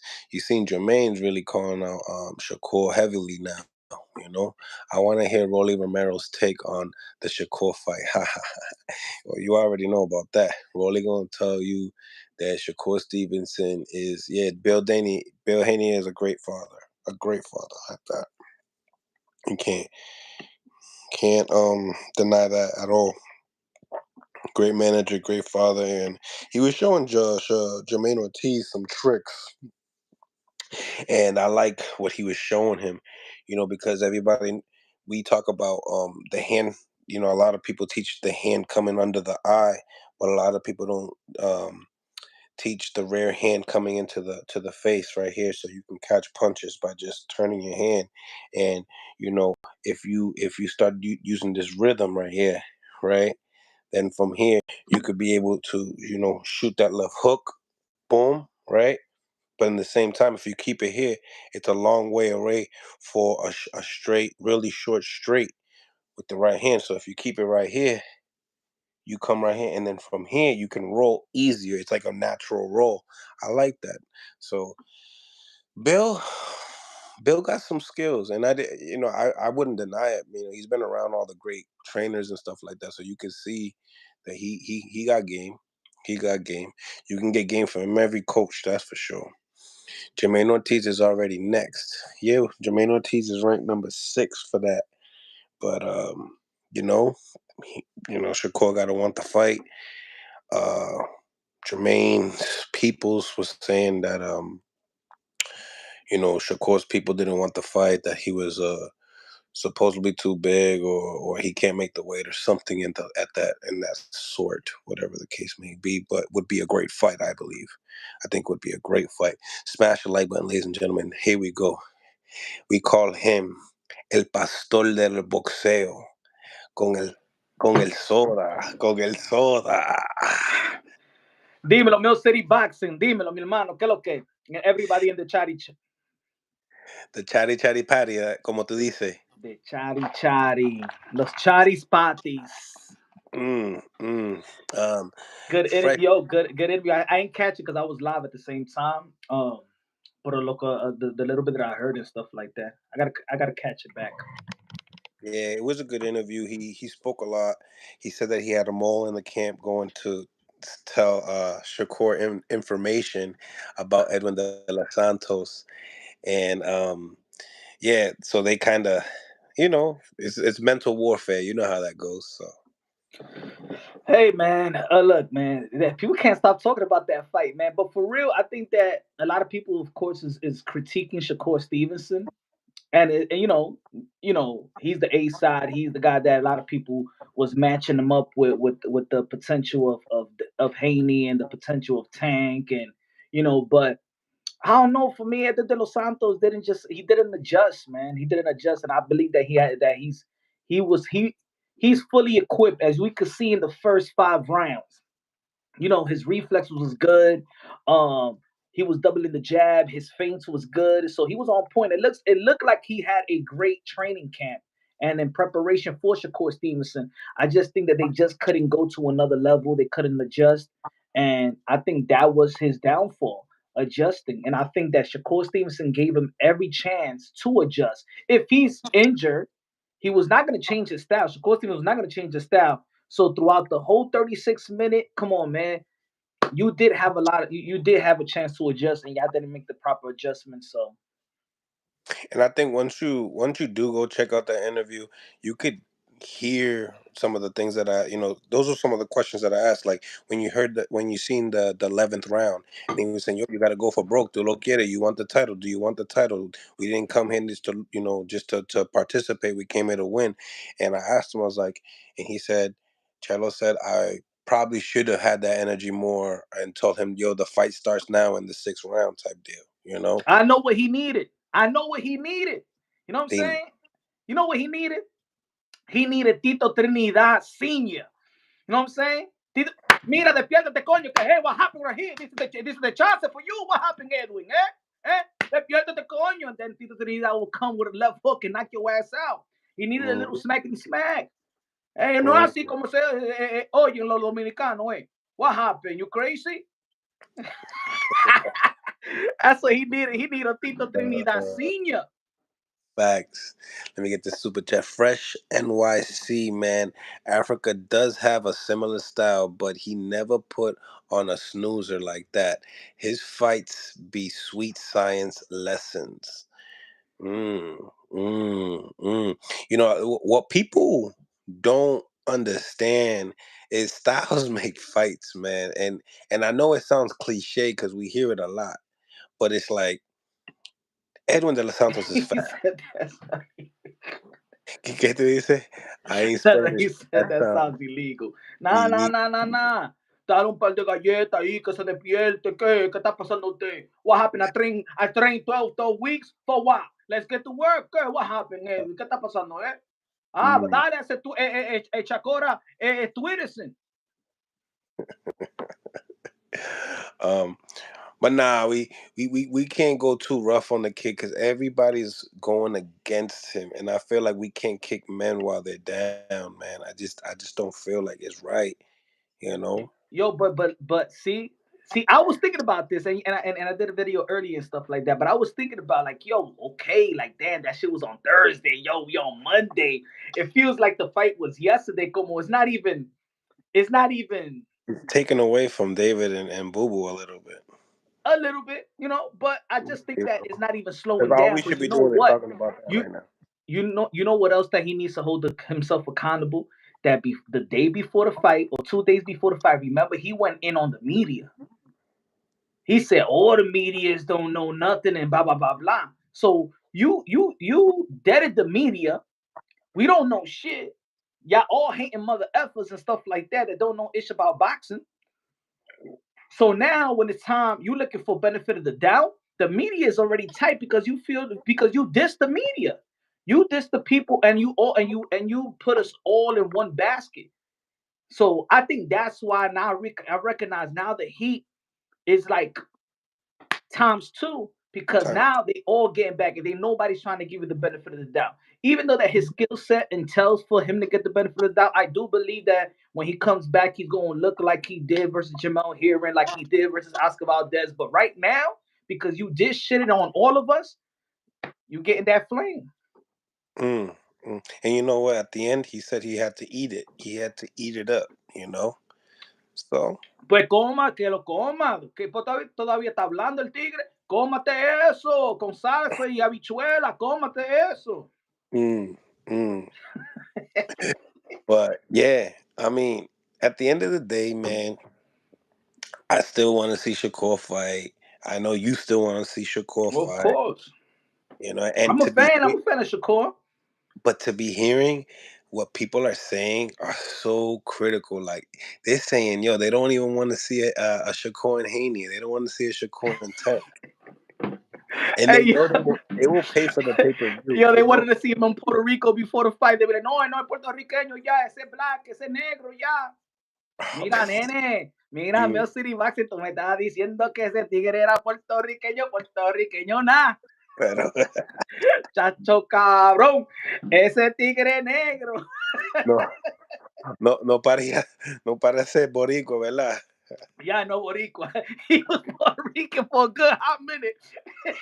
The Puerto Rican said, no, no, no, not him. Yeah, yeah. Not him. Sorry, I like it him the other time, but now, no him, no Puerto Rican. Until he go back over there and do what he need to do, then he Puerto Rican again. Fuck that shit, Nah, man. but nevertheless, man, I mean, it sucks because it's like you said earlier, man, and it wasn't it could have never been in a better time, right? Just it couldn't have been in a better time, man. Yeah, it was Thanksgiving, and that's the thanks that you give us. That's the thing. No, That's the. Punch, I just said not to bring the kid down, man. What's going on with you, man? Hey, Y'all Chacora, basically, I'm sorry, Chacor. Es porque, man. you know, Eso era aburrido, mi hermano, aburrido, pero yo estaba así viendo los fight y que. And you know when I do the punch count, I'd be like, you know what I'm saying, whatever. He hit with the right hand. Hit it with the left hook. Good. Two zip in the punch count. Two zip in the punch count. He would go with the left hook. Ooh, baby. Ooh, they in the middle of the ring. Pero yo estaba así. Shakur, mhm. feint. But the thing about it, right, is that it's not like at the end of the fight he didn't criticize himself. Like he said everything that every single person has already said already. La única that he didn't say, and nobody in the media has said, is how was Edwin's power. Besides that, you know, Yo, brother. The shit was so bad. Excuse my language. Damn it, is a Christian show, I believe. It's so bad. It's so bad that nobody's even talking about that he's a 3 division world champion. They're not even talking about that he won the belt. I haven't even heard nobody say congrats. I haven't heard people even congratulate. Hey, yo, congratulations, Cole Stevenson became 3 division world champion at the age of 26. You remember when Javante Tank Davis won? They get the 3 division. You already know he's the best junior varsity belt holder. But shout out to to Javante Tank Davis. But El tanque. remember when they said that Jim Gray said, and you're a 3 division world champion, and now you have made it to the list of the Oscar de la Hoya and the Floyd Mayweather. Man, was nobody talked about the Shakur winning 3 divisions. Mm. You didn't even you didn't congratulate him. Let's at least congratulate Oh, Shakur Stevenson I for becoming already 3 division texted him. world champion, I WBC already texted him. title holder, green. He got the green belt. I mean, hey, it is what it is. You guys have a new WBC champion at the 135 division. You like it or not, and you know we have to support. We have to support boxing, man. We got to keep boxing alive. It took a hit because it happened right after what the Tyson Fury and Ngannou fight, right? Coño. But to be Oh, honest, for me, they ain't take the boxing ain't take a hit. The heavyweight division took a hit with that. I think because of that, people are looking at. I mean, people already were saying that the heavyweight division was the weakest division in history, but that made it like that put a stamp on it. Like, what? This novel's gonna come out of nowhere and do this, you know? But I mean, Shakur Stevenson is just that he didn't perform to the level of his expectations. That's it, you know. And but what do you think about the copy box? Do you believe that there was only 40 punches landed on Edwin's side, though? I'm not even gonna contradict myself. Even when I be doing live commentary, people be like, "Hey, yo," and they want to follow me the copy box. I do my own copy box. I don't know exactly, but it got to the point where I wasn't even counting no more because nobody was landing or throwing You, anything. you do your copy box, or you just go round by round? No, like Which not, one? I don't write it down because I do it like live for like You be so. doing it with your fingers, loco. Yeah, Yeah, like that straight up. Like I count everything. You know what I'm saying? But yeah. and that's why I watched it in the bar, but even in the bar, I was like this. But I was in the bar like that watching, like, and then I said, I had a 115, 113 Shakur Stevenson. That's the way I saw it. 115, 114 Shakur Stevenson. Mm-hmm. And before, no, matter of fact, I didn't see the bar. I did the live commentary. I saw the Navarrete. I'm sorry, I saw the Navarrete and the Council Xiao. And I was doing it in the bar like that, and I said, that's a draw. And then people in the bar were like, and when they say it was a draw, they'd be like, "Yo, you know how to score bouts." I said, "Man, I do this shit, bro. Now I gotta go because I gotta catch the main event." And that's when I went live. But I had a 115, 113 Shakur Stevenson. But because to be honest, Edwin, come on, guys, come on. Edwin didn't make an adjustment, bro. Mm. It got to the point where after what was it, like the ninth, especially the ninth, como he just didn't know how to adjust. He didn't know. He was doing the same thing. Shakur was doing the same thing, but he was doing the same thing. And if Shakur's not going to change, he's going to just keep it with the same rhythm, with the same movement. If you are not going, you make it a little dirty, make it something, make something. You know what I'm saying? He didn't. Yeah. He didn't make the adjustments. And the thing is, you know what? And I was saying this throughout the live. Like I told you, remember the last time I was up here in your channel. People forget that defense is a criteria in scoring the bout. And when you watch the fight, it was visibly time and time again where Edwin was swinging and missing. You know what I'm saying? That's why coaches always say keep the fight in the middle of the ring because it doesn't compromise the judges. Every single judge see the punches landed, but they also see the punches miss. So there was a lot of shots that he threw and missed. So if it's a close round, they're going to give it a Shakur.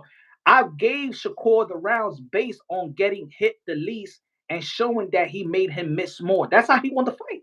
That's it. Mm. Yo, and you make a good point because when you keep, Shakur tried to stay in the center of the ring after he did his little vueltita, He'll and circle back in the ring in the middle of the ring. yeah. So I mean, I believe that these guys they believe that they could have did a better job. I know that. I know that they're saying that in their head, but and to speak on another behalf, right?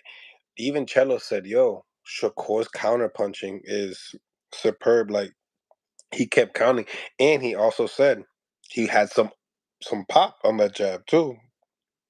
He had some pop on that jab. They had to respect him.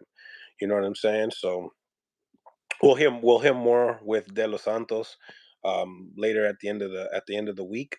But for sure, bro. You know, But I understand also what he was saying. You know what I'm saying? Look, when it's excuse me, um, in the moment it's going fast. In the moment it's going fast.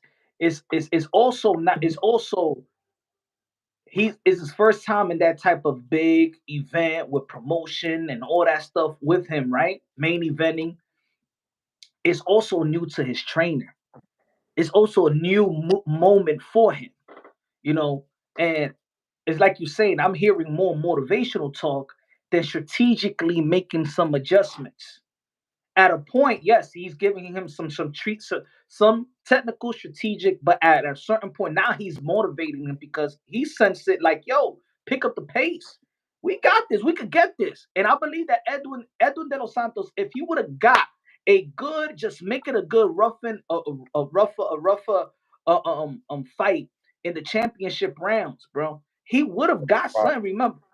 throughout the fight. Yeah, and Yeah.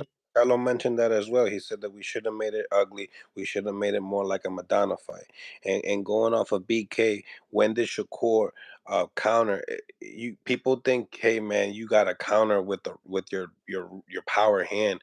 No, there was a lot of countering with the jab, man. I mean, we sometimes people don't know what they're seeing. You got to like watch it again.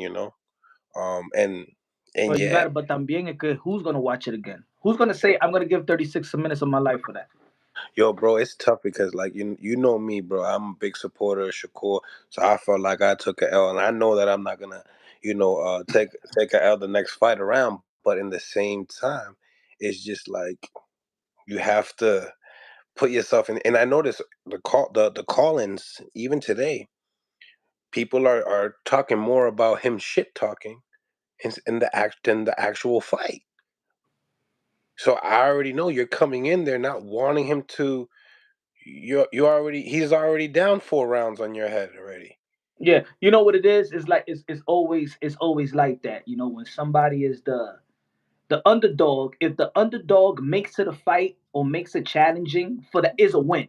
You know, it's moral victory. It's always like been like that because in all actuality, let's say if you don't got a horse in a race, you go for the underdog. You know what I'm saying? It is what it is.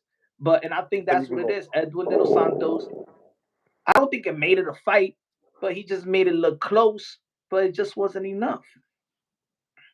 And like I said, RK, it was the jab, the only hand that was being thrown. What do you mean? You know, um, the check hook and the actual not the counter hook with the lead hand wasn't used enough.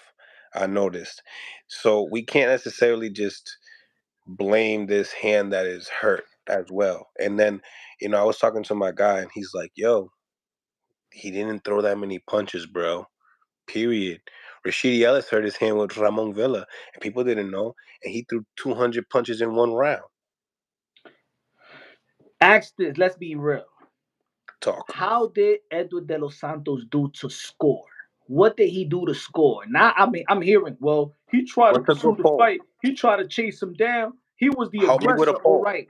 Where was he the effective aggressor? Because he is the effect aggressor wins. You know what I'm saying? You got to be effective. You just can't be aggressive. You know what I'm saying? Mhm. Mhm. What did he do to score on a consistent basis? Mhm. And I mean, the same thing you could be like with Shakur Stevenson, but like, again, it's four criteria, and the criteria is the judges seen round by round that damn this guy is swinging a lot, but he's missing, and it was visibly missed. Yeah. See, and my thing too, right? It's like if like all these guys are gonna talk about Shakur, I hope you're intending to want to fight him too. If we're gonna be talking all this shit, right? Like we got Frank Martin talking. You were supposed to be in that ring. We got Ryan Yeah, Garcia you that talking. could have been your title. That could have been your title, Frank. Franquito. That could have been your title. Pero tú tenías miedo también, Frankie. Pues no hable. You know what I'm saying? Help me with a poll. What should be the poll for this segment? We just had Chelo on. We just had like little moments of with Bill Haney and y ahora con Punchy Drunky y todo el mundo aquí. What's a good poll? A good poll for like Right now, speaking what of we on have 200, we have 200 people on the live. What's a good poll? Ladies and gentlemen, help us, and smash the like button. Will To help the visibility of the Will show as well. Shakur Stevenson redeem himself in the next fight? And I think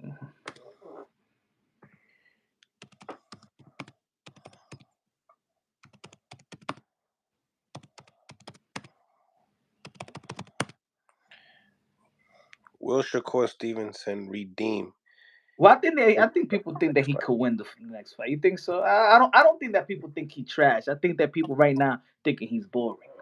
Well, what's funny is that everybody's an expert in boxing, so now it's like, we got people that are saying that hopping out the way is not boxing. It's not educated boxing. So they believe that some people are calling him a hype job. You know what I'm Yo, but saying? come on, yo, for the people, for real. Don't. I'm keeping it because let's keep it because stop being a slave to the moment. Stop being a slave to the moment. You know the guy. The guy did very, very good versus Jamel here in a respectable champion. Oscar Valdez, he beat Miguel Burchell. He's a respectable champion. And when he beat Miguel Burchell, they was putting him on the pound for pound list like number 10. Caso Xiao is one of the is a prestige elite amateur coming out the amateurs in the same class as Teofimo Lopez is one of the main amateurs. Yoshino stopped Nakatani. Nakatani that gave Teofimo Lopez a little bit of a little bit of an issue, and he just moved up. Come on, y'all. Y'all acting like that Shakur Stevenson gave you boring after boring after boring. No, he gave you boring Nakatilia, became a champion, became a unified champion, hurt hearing, stopped hearing, dropped Valdez, dropped Council Xiao, and knocked out Yoshino. And because all right, this is boring and stuff like that. One fight, you telling me that that's the Shakur Stevenson? Nah, come on, y'all being a slave to the moment. And that happens, and it's like it's sad. I'm starting to feel like, damn, is that what it is in your channel? Like the people that you support, they kind of hate on more. Is that how YouTube is? Yeah, I told you that the American boxing community is more toxic. They're glued to more. They're glued to the toxic. It's like I said, look, we flame Bud Crawford and Earl Spence. Yo, they ain't fighting each other. Yo, he's scared. Yo, he a bum. Oh, look why he's fighting Dave Ebenezer. Yo, why he's fighting Ugas or why he fighting this and whatever. Mira Nate Diaz versus Shakur. But why nobody flaming Bavon Baturbiev? Why nobody saying, yo, we got to see the undisputed fight with Bavon Baturbiev? Everybody giving them a pass. Hmm. You know what I'm saying? And that's the unfortunate thing about it. Right. You know, Right. like Right. I go, okay, flame them one day, but it's like they like burials, bro. They want these fighters to be buried. Then what they say about even with Tio versus Josh Taylor. Yo, his mind ain't right. He mental problem. He ain't prepared. He gonna lose it. Look what happened. Mm. Mm. You froze? Nah, man. I'm Oh, just okay. You had like a brain fart for a second, right? Like, going, yo, did I? nah. I It's mean, so because there's even more fights. There's gonna be more fights like that. You know, yeah, slave to yeah. the moment. They look. I'll give you look. Look at Mira Edgar Balanga. Mm, Edgar Berlanga has not lost a fight, mm. but if somebody new was listening to most of the people, they would think that Edgar Berlanga got like 5 losses. Undefeated, still young, and everybody be trashing. Like, yo, Edgar Berlanga is still undefeated. Y que, okay, critique him just a little bit, pero ya no lo tira a la basura. Right. And people like, yo, we're not hating. He just fought like trash. I'm not speaking upon the performance. The performance was trash on both ends. I'm talking about what's happening after. You know, we we we over here saying you don't want to see a Devin Haney fight. You know what I'm saying? Does Devin Haney hit like De Los Santos? That's gonna make Shakur be feared to do those hops or those glides or however you guys want to call it. You know what I'm saying? So I think we got to be mindful. But I'm gonna say this: did you listen to Shakur Stevenson last night on his IG live? So I was watching your show earlier, and can you elaborate? So on his IG live, right? If and I don't know if other people have listened on. I don't know if she uploaded. I forgot her name, but she's well respected in boxing, right? Especially on the Okay. East Coast. He started off by saying that Edo de los Santos was tricky. That Edo de los Santos could actually beat almost everybody at 135. He also said that he's better and trickier than we thought.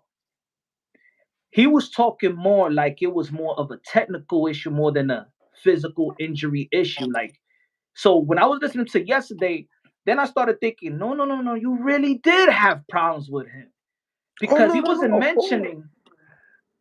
he wasn't mentioning too much that he wasn't feeling right. And he said that Edwin de los Santos would knock out Ryan Garcia. Yeah, I agree. So I'm saying you giving him a lot of props. It's not that, oh, you just wasn't just feeling good. Even if you was 100%, then probably he was going to be because you giving him so much props. So maybe it was that styles make fights, and it wasn't about your injury. It was more that probably you felt the body shot or probably felt a shot in the first or second round, and you started thinking like, yo, I thought this guy, you know what I'm saying, it was not going to be that. Because straight off the bat, when I was looking at the first and second round, I said, yo, this guy, he's sharp. He surprised me, to be honest. For real, I knew he would. Remember when I went on your show? I told you he's because you say you're gonna find like Totones, and I told you I was like, yo, he is a really good fighter. Like he's a Yeah, he really good surprised me. fighter. Like he beats a lot of people, like a lot of people. Like, and I'm talking about everybody in the division. Like I'm curious to see what him and Tank look like. You know what I'm saying? Like that would be a firefight. You know what I'm saying? I think he beats the brakes out of Pitbull Cruz. But even though that he looked sharp in the beginning, I'm still he still didn't he surprised me with the sharpness, but he didn't surprise me that he could beat these guys because I just felt that he didn't have the IQ to make the adjustments. Just remember, Shakur got one of the best legs in boxing. And him and Lomachenko, and the difference between him and Lomachenko, his legs are longer. And And Tank. People Tank has underestimate no no no no Tank's no. legs. Tank has great legs, right? Yeah. But the thing about it is that the length of those of Shakur's legs, he can really like really get out of there laterally. You could tell that kid he moves better laterally than actually sprinting straight. Mm, Because he's not mm. like a super athletic kid. I actually think De Los Santos is more athletic than Shakur. Yeah, yeah.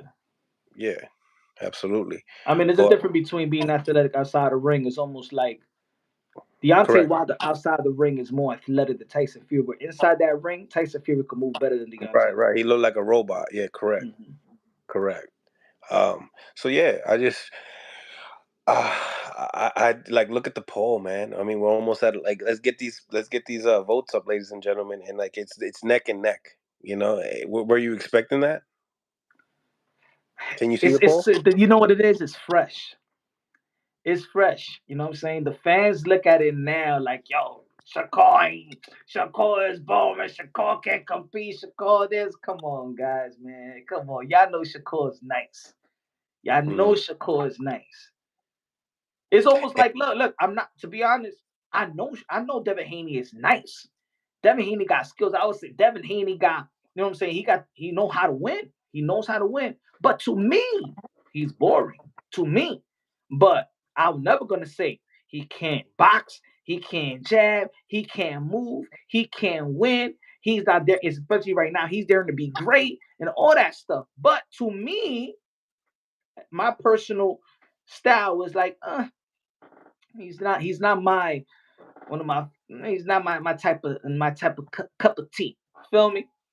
And then the same time, like what we have seen with Shakur when he steps into most of his opponents, I mean, we got to keep it a real, like we always do. I mean, these are guys that are like 126 pounds, 130 pounds. Like he only had that one fight with Yoshino at 135 that he did that to, which is smooth. But this is probably, I would have to say, De Los Santos and Tank are the heart.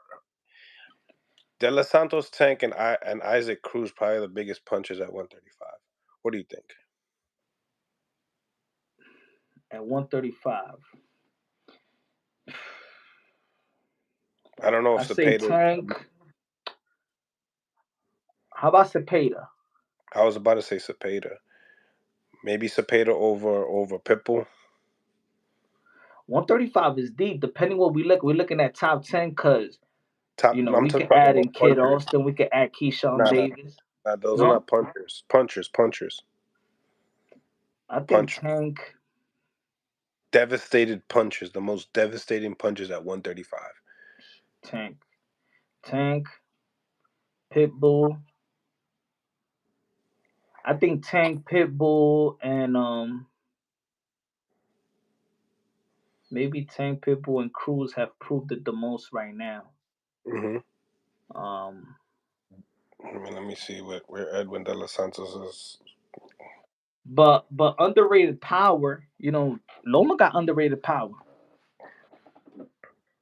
Loma got underrated power for 135. It's that one shot that be like, pow, and you see the light, and then the light's bright that you get hit with another shot. Shit, That I don't type know. of I only think that Tank got that 135 no though. no no no. Like Tank got the power to make you not see as Hector. Shout out to Jackie. Gracias por los 5 pesos. Thank you for the $5. Y'all two vibes really well together. It just flows so effortlessly. Thank you, my Jackie. La reina, ¿cómo se dice? La La reina de los boxeadores. reina del boxeo. Pero léalo bien, no sea como Floyd Mayweather, the cat in the hat. Léalo bien. Léalo bien. Es que, es que your energy, es que it's hard to match your energy punch. No, I Y, don't. y ahora yo no puedo porque la mujer, as soon as I start yelling, she starts coming down the stairs and Mira, starts ese being tipo está like, trabajando, mujer. Es el hombre de la casa. oh shit, you right. All right.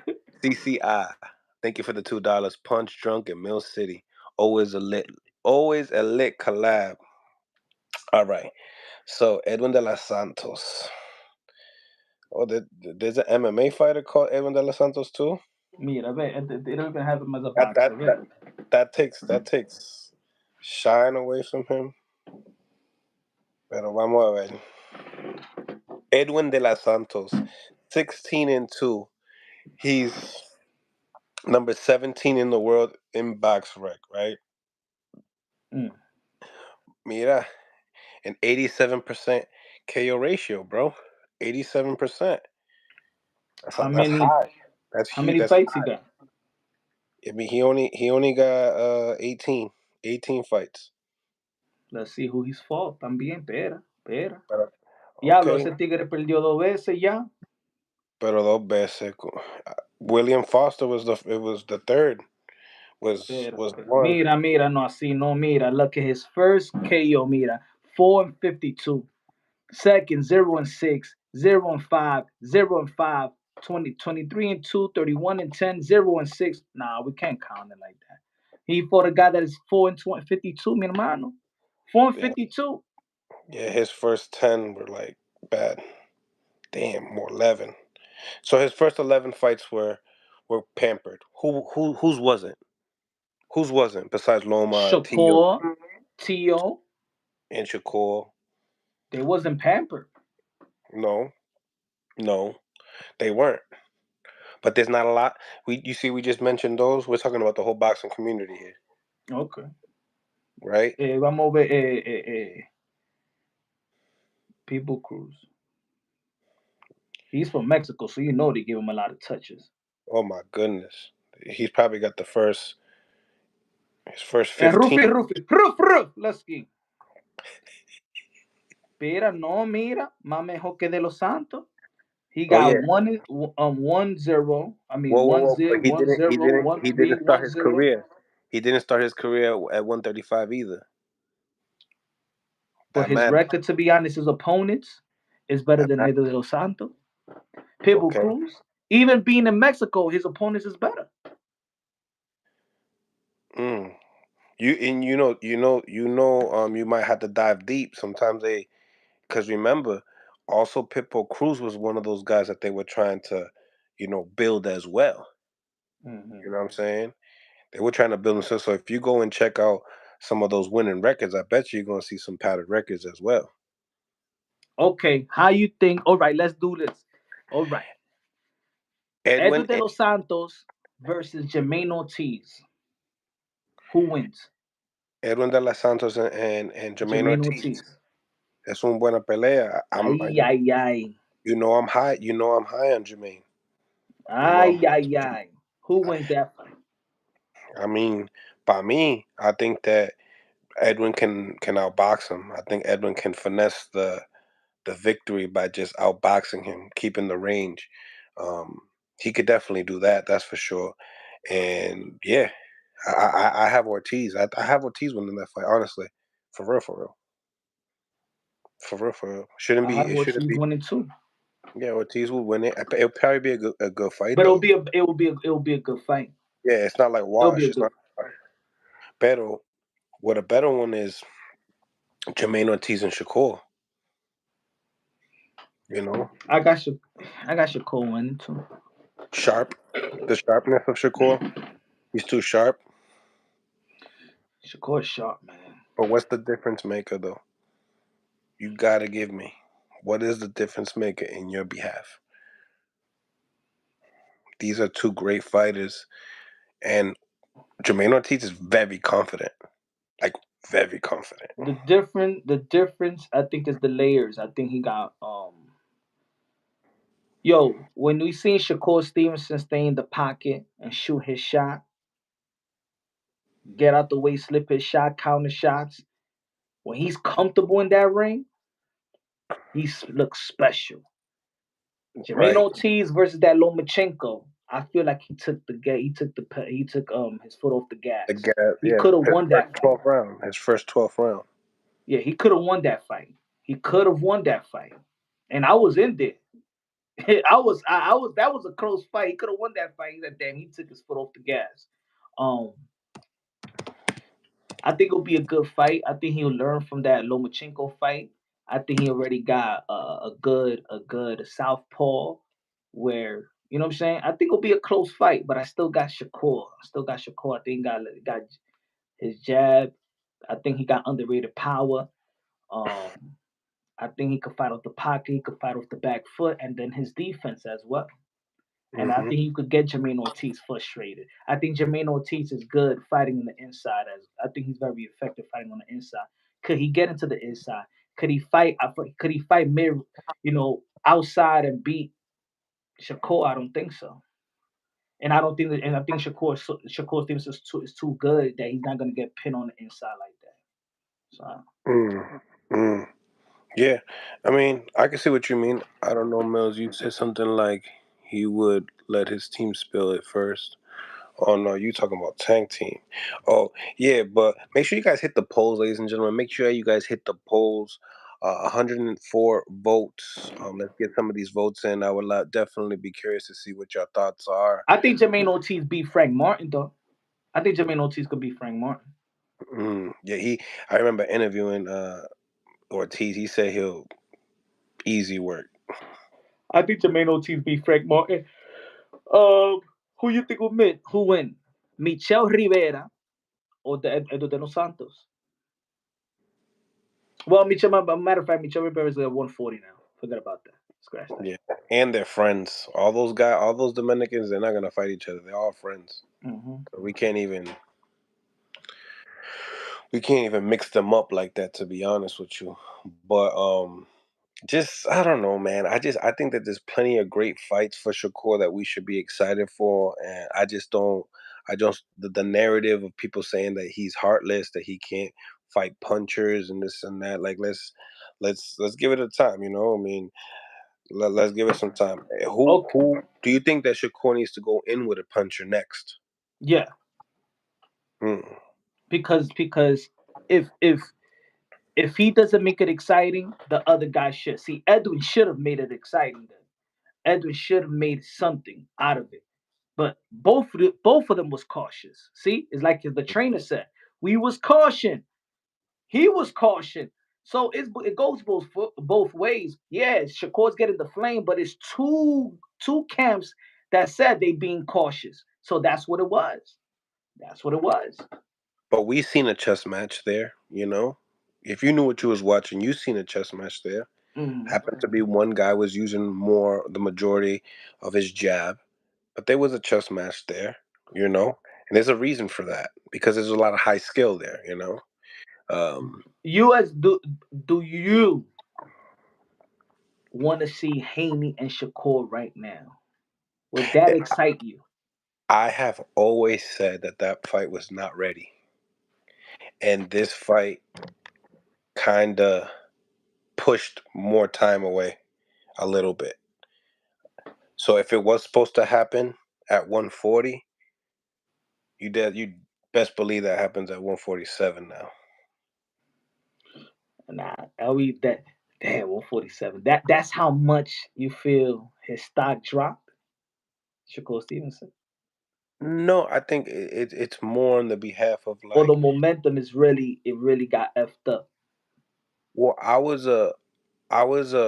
always said that that fight's not ready yet because Shakur has not entered his real stardom yet. You know what I'm saying? I think that ESPN's doing a decent job promoting him and stuff like that, but I still think that they both, if they want to get the numbers that they really want, they both need to be more popular. They both got to do more. All right, Pete. So Pete, this I must name several fights in which one of the fighters of a potential big fight didn't perform to the level of the expectation and still it became a great fight, right? Let me get this super chat Lomachenko real versus Jermaine Ortiz, right? He didn't look like Lomachenko. And then Lomachenko versus Devin Haney, Lomachenko looked in way better than he looked at versus Jermaine Ortiz. Yeah, he didn't get. He got up for Haney. He got up for Haney, right? Yeah. Let's talk about this. May be a little back. Muhammad Ali got dropped a couple times before fighting Sonny Liston. hmm Sonny Liston was supposed to be the killer, right? At that time, Muhammad Yep. Ali. That's why people felt that Sonny Liston will kill Muhammad Ali because how he looked the fight prior to it when he got dropped. Mm, Oh, this kid is not ready for no Sonny Liston. He got mm. dropped by this person. What was Sonny Liston do to him? Right? And what he did to Sonny Liston. So I think sometimes, yeah. Look at this. Remember when Zab Judah was supposed to fight Floyd, but then he fought. What's his name? Baldomir, and he All lost the to Baldomir. Yet that fight with Floyd Mayweather, Zab Judah was still was doing. He was actually winning the fight in the beginning of the fight. You know what I'm car. saying? The first, you could say the first 5 rounds, Zab Judah was in the lead, you know, but he didn't look like he was versus Baltimore. And yeah, there was hiccups in that fight with the low blow and stuff like that. But Zab Judah looked way better versus Floyd Mayweather than he did versus Baltimore. Mm-hmm. You know, so we can't. That's the beauty about boxing. You know what I'm saying? That's the gift and the curse about boxing because Steph You have. Curry in basketball, he got a jump shot. We all know he got a jump shot. We all know that he got the best 3-point shot. But we seen Steph Curry go 3 for 15 before. But I said then, I but said this earlier in my show. yeah, Yeah. but then he could make it up the next day. And then that's it. We forget about that. But when in boxing, when you lose and look like that, it feels like you a loser for 6 months until your next fight, and that's a long time. Yeah, That's because what that's the unfortunate part about boxing. That exactly. performance stays with you for a while. Hmm. Shout out to CCI. Thank you for the $2. Edwin has opened up fights. Yo, be recognized for next. Yeah, I think that Edwin's stock has grown. Um, Nah.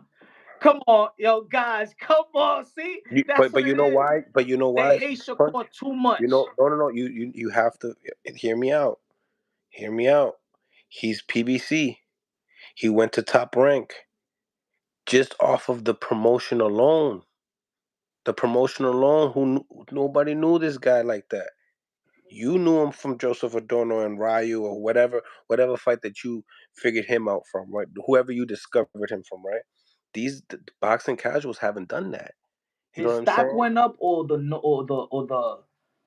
or we recognize him more because stock went up. For Okay, me, for me, stock stock means going up. money.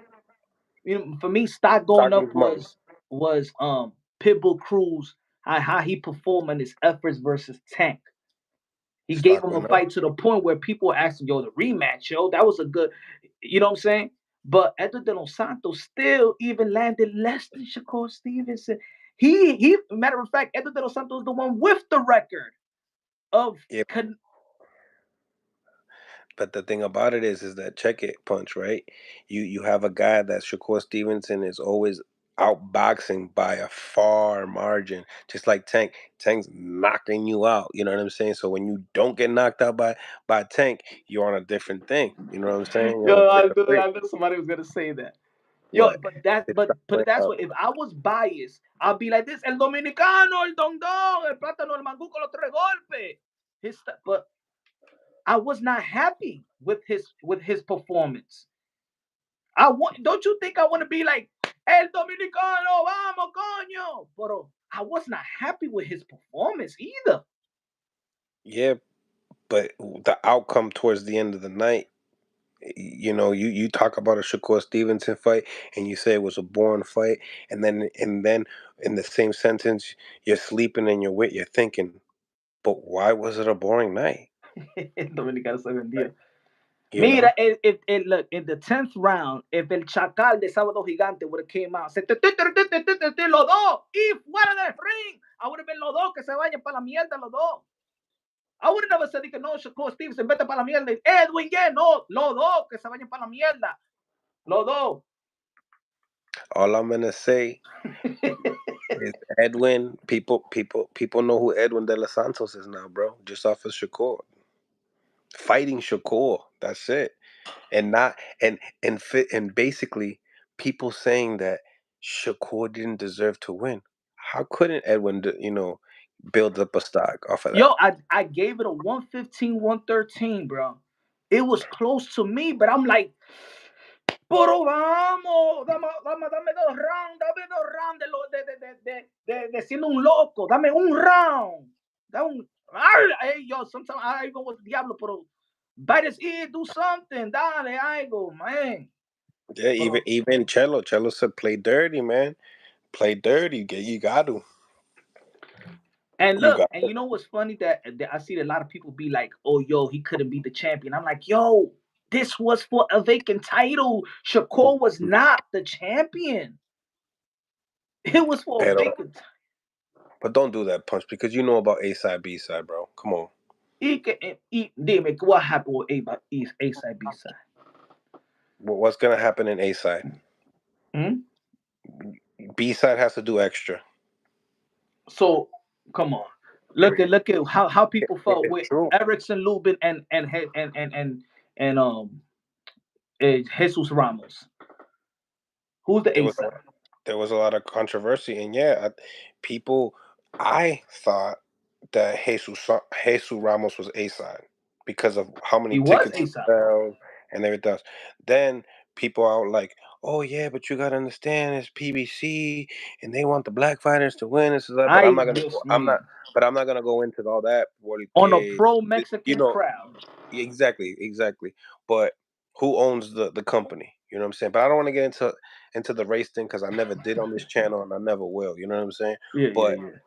when it comes to A side, B side is who sells the tickets, and you thought the same way I thought with the Erickson Lubin fight. Actually, we thought that Lubin did enough to win. Yeah, yeah. But I'm just saying what Yeah. the people were saying. They were saying there was a robbery. But Even people, even even even writers and shit like that was saying, "Oh, it's a robbery." bro, this was people are talking about this being a robbery with Shakur fight. Like people Nah, call nah, nah, robberies nah. quick. I know, I know. Is it a They, robbery? Come on, man. Who got robbed? right. We did. Like who robbed? We We got got robbed. robbed, man. We got robbed. We got robbed. Shoot, man. Let me get this. Let me get this one out the way. Hold on.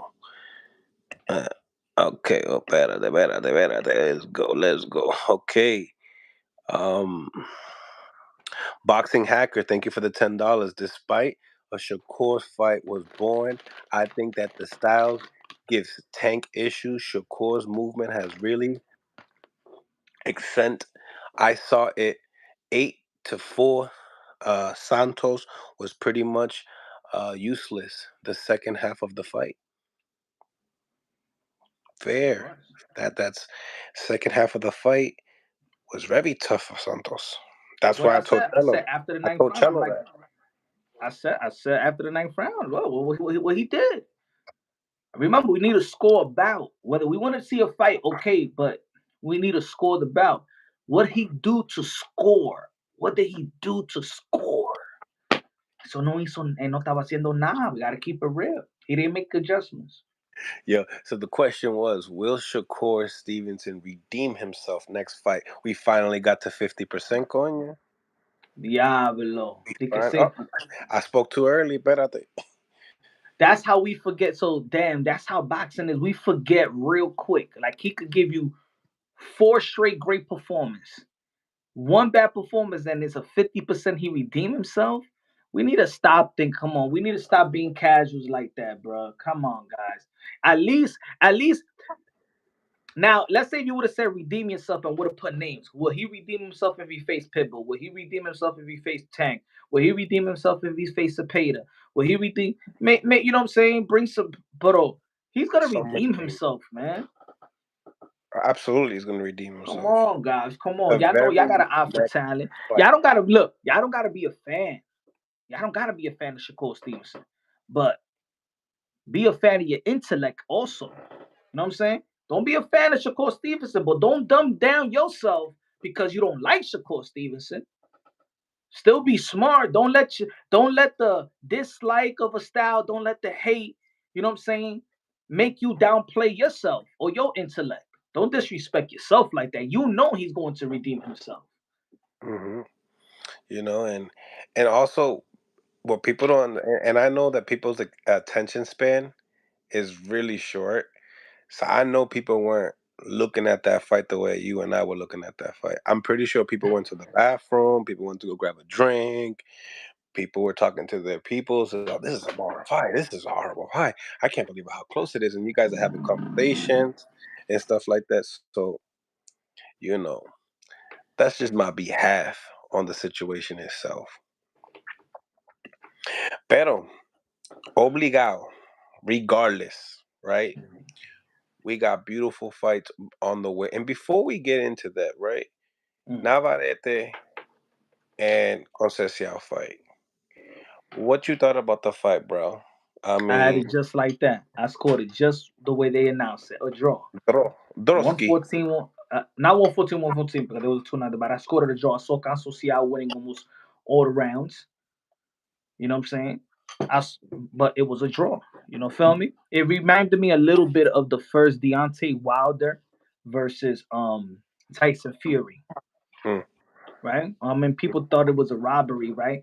But I just felt like Constitucion was packing in all the rounds. You know, mm-hmm, if he mm-hmm, didn't get knocked down, that would have been an easy fight for him. Now Veretti, um, he's a good high volume puncher. Now Veretti, his size is kind of he's kind of an enigma in those divisions because of his height and stuff like that. He carry his punches up in weight, but He's a little bit wild to me, man. He's very his defense. He's not very disciplined on the defensive end. He get hits with shots. He likes getting hit with shots. You know what I'm saying? I feel like Navarrete is going to have his Miguel Burchelt moment very soon. He's gonna get knocked out bad. He's gonna get knocked out like Sebastian Fundora. I Como they seen. don't use I said this, I don't know if I said it with you. I said that Fundora, Brandon Figueroa, and Navarrete got this thing that they don't want to take advantage of their natural ability. They don't want to take advantage of their height. They don't want to uh, uh, uh, create the distance, establish the jab, establish the range. Como they don't want to do that. It's almost like they fight smaller than what they are. That's the problem with Navarrete. That's the problem with Brandon Figueroa. That's the problem with Fundora. Well, this is what I see in Navarrete, man. This is what I see in Navarrete. He does a lot of good things in the ring, and Offensively, they don't look defensively too. Check this out. His pullback is very underrated.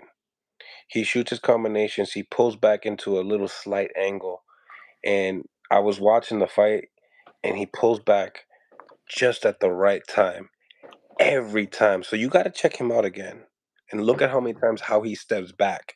He steps in and out really good, like really good. mhm. So I think people they look at sloppy boxing and then they don't they can't really see some of the the the little intangibles, the little things that count in boxing. You know what I'm saying? Because they But don't take it. is it enough for was it enough for a fighter like Social? No.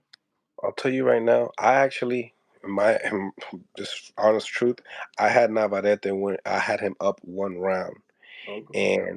and in the same time, so it being a draw, that's right. It's cool, but in the same time, it was like Conceição, man, he got so much heart. Like I didn't even know he could have pulled that off in the 12th round. I think him winning the 12th round was an indicator of why this was. Navarrete needed to do more in the 12th. What do you think about the 12th? The 12th he need whoever won the 12th made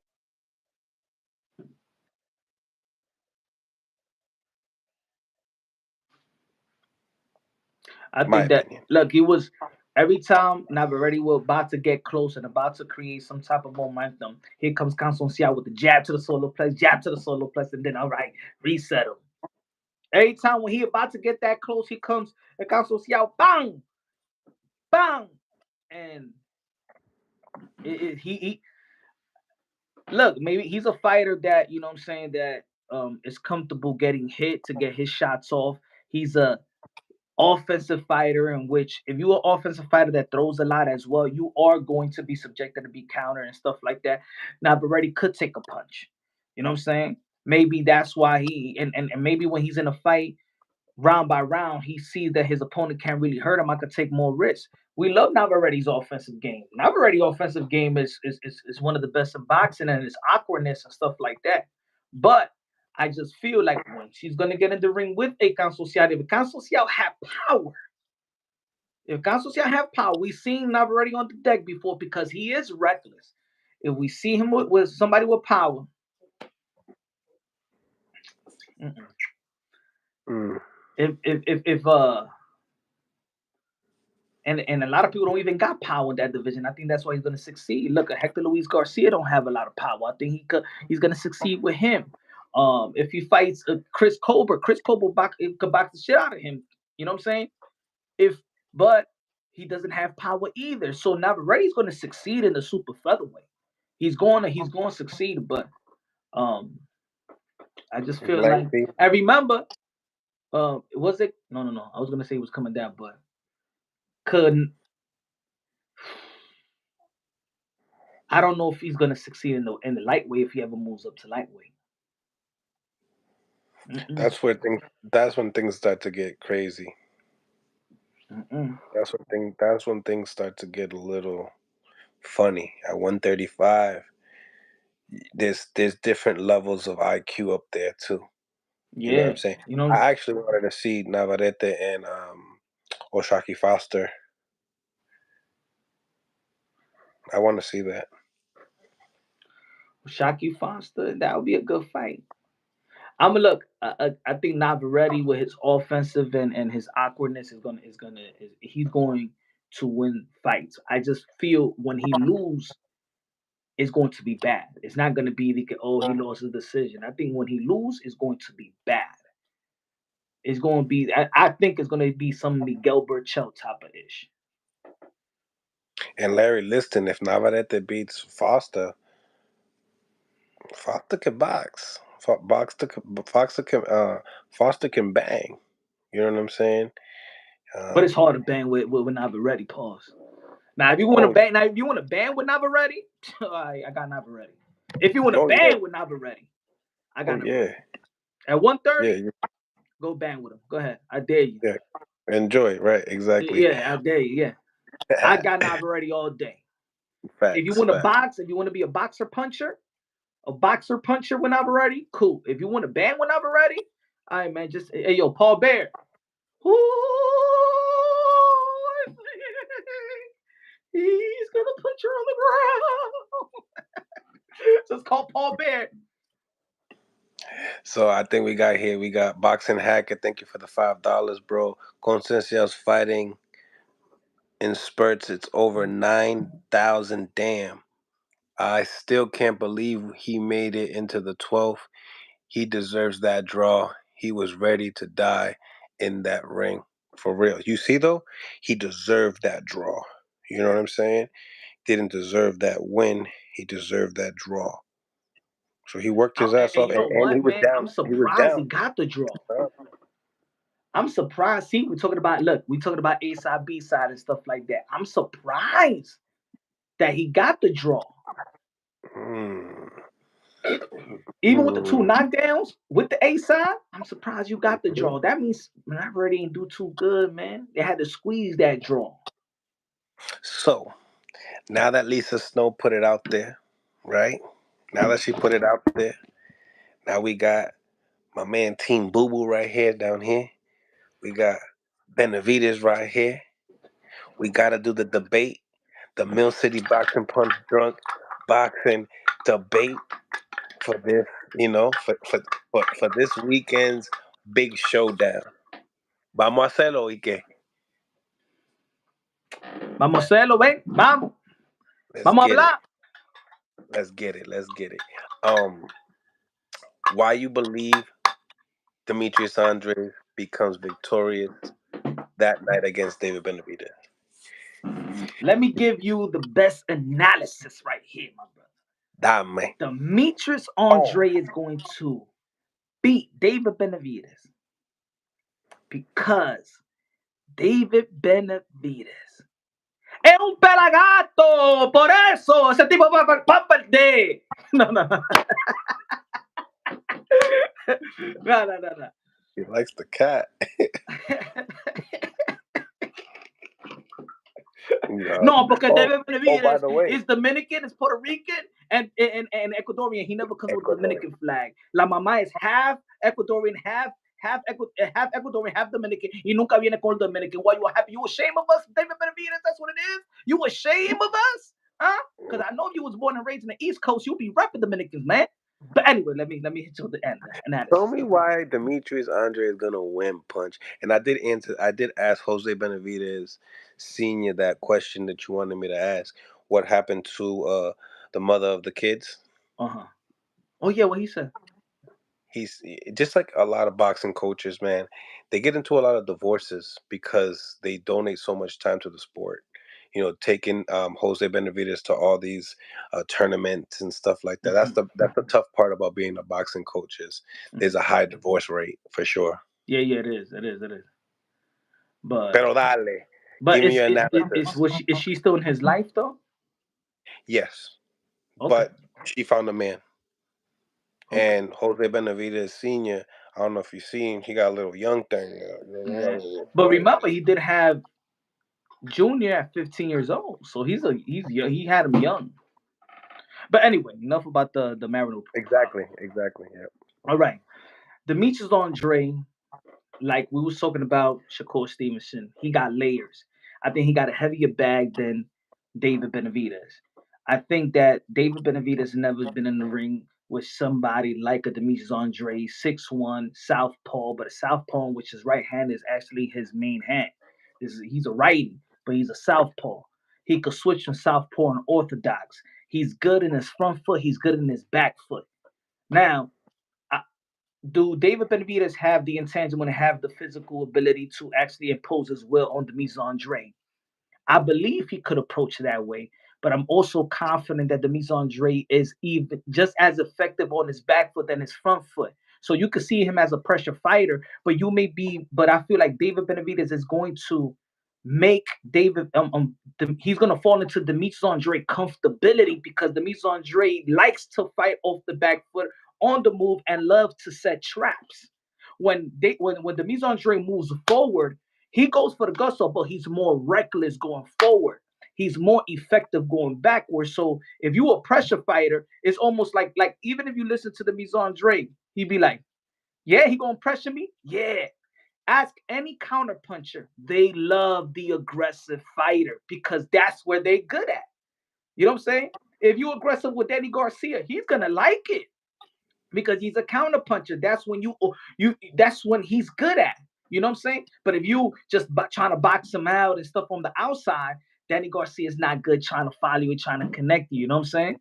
So I feel like Demetrius Andre is good on the front foot and the back foot.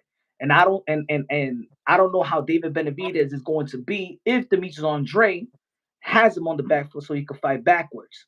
Now, David Benavidez is bigger, stronger. Well, we may not know how much he's going to rehydrate. That's going to play into an effect. But I've heard that before. Bigger, stronger. Earl Spence was bigger, stronger, but still looked like the little man and lost to a Bud Crawford. They got the intangibles and the capability that Demetrius Andre also has as southpaw, orthodox, and stuff like that. He got a great jab. Demetrius Andre never stays in line. Every time I seen David Benavidez, but he got the combination and speed. Yeah, he does it with guys that's standing in front of him. When does Demetrius Andre stays there just in front of you so you could just box and bang with him? No. And what happens to a fighter when he can't sit down on his punches because he got a moving target? He don't have that type of pop. Does David Benavidez? They call him a monster. Cool. But really, is David Benavidez got that one punching power? No. He has an accumulation of punches and stuff like that. But those accumulation of punches comes when he's fighting stationary targets. So those 3, 4, 5, 6 punch combination that you have seen before, you ain't gonna see it with the Andre. You're gonna have something.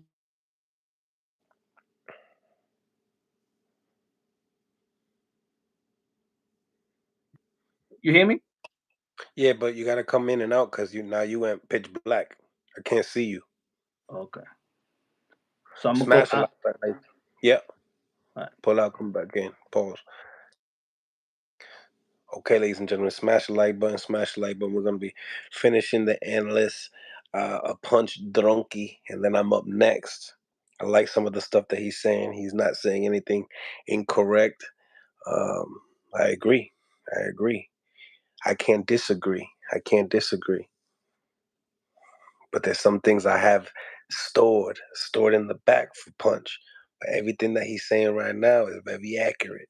Oh, better later, right? I'm almost done. I'm almost done. And in No, conclusion, keep it. You have to keep it going, bro. in You got to. conclusion, yes, Hmm.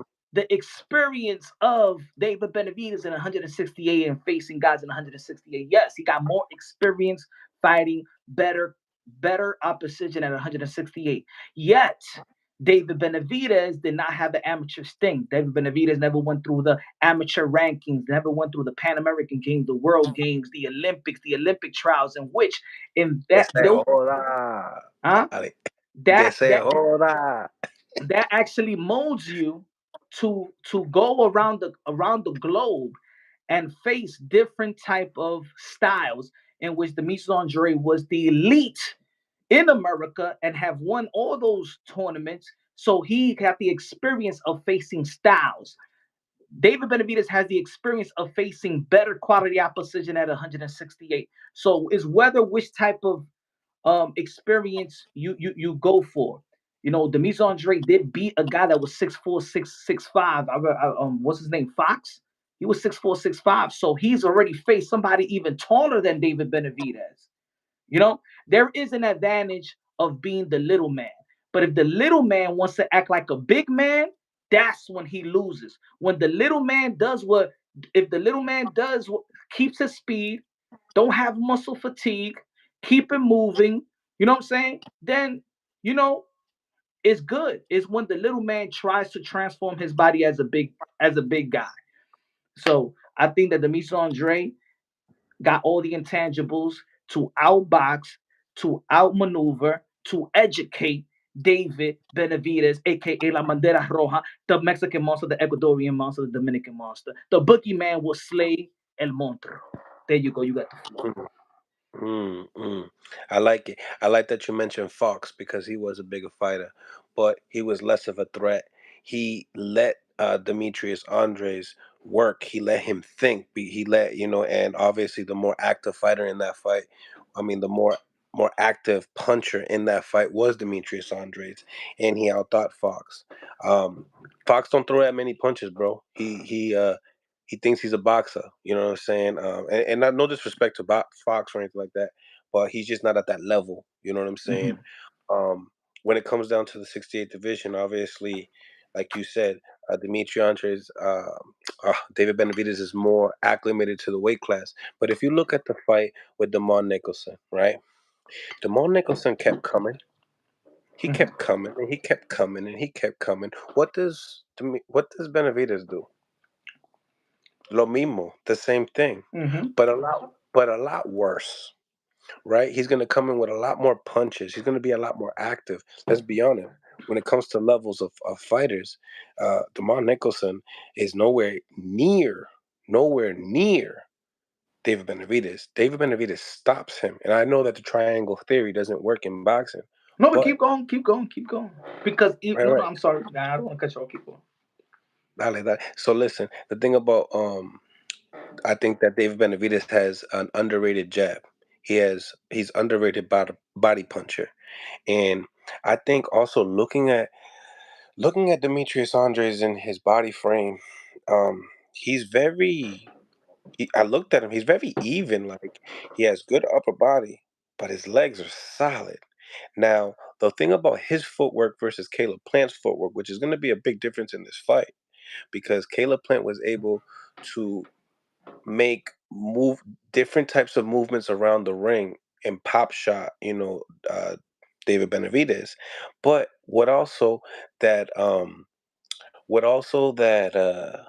Demetrius Andres has that what Caleb Plant does have that Demetrius Andres don't have. He has light feet, very light.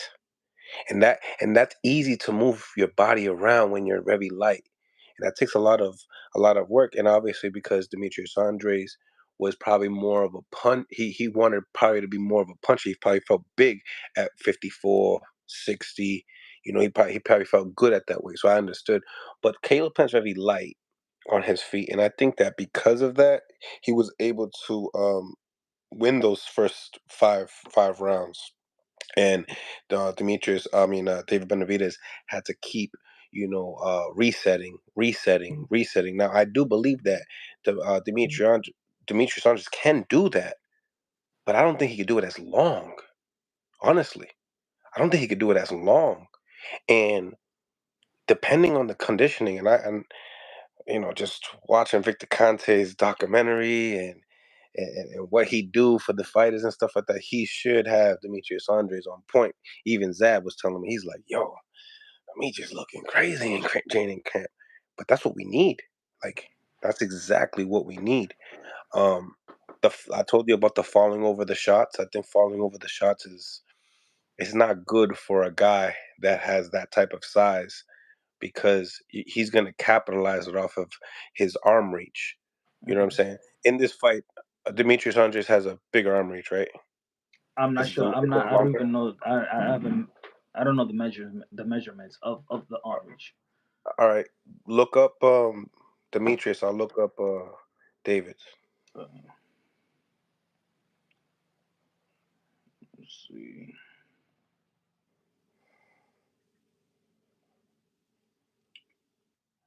All right.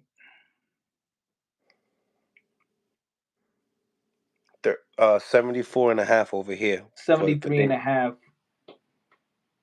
Not much of a Not difference. much of a difference.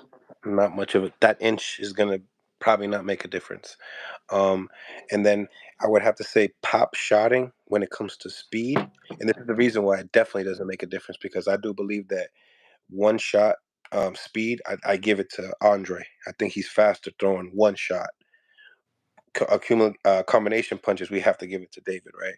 Um, so I think that But just but that's what we're talking about, the accumulation of punches. Yeah, the accumulation. When do we see the accumulation of punches? The accumulation of punches really come, or you meant combination punches, or the combination punches. I'm sorry, yeah, combination punches. But and like you said, I know that you're gonna have to touch him to get to get him into the corners to do that, and I do believe that that will happen. Demetrius Andres has been in the corners and works around the ropes very well. Um, and he's gonna have to work the corners not well in this fight. He needs to work the corners perfect in this fight. Um, Demetrius Andres needs to fight a perfect fight in this fight. Um, I don't see it happening. So you said the Demon Nicholson kept on coming and coming and coming, just like I did when I had my kids. I just kept on coming and coming. All over the But place. anyway, you said it was How many you have? coming and coming, right? How many rounds did Demon Nicholson win by him going forward and pressuring the fight constantly, constantly, constantly? What round? Damon Nicholson is not on Demetrius Andre's level, so he shouldn't even be winning rounds. No, but I'm It's just about saying it's you. about it's about him coming and coming and coming. Pause. Like it's just that. Like he should not be just coming like that. You know what I'm But- saying? Pause. Yeah. Hey yo, you brought up the Yeah, coming and yeah, coming yeah, and yeah, coming. yeah, yeah, yeah, yeah. Let me get to this super chat because this shit getting crazy, yo. So boxing hacker $5. Yo, I Alright, can't man, do no pause up the coming. I Hey yo, can't he do was no pursuing him. I gotta yeah facts. I gotta change up the words, bro. He was like, yo, he Yeah, was coming and coming and coming on the inside. right. Alright, man. He was pursuing.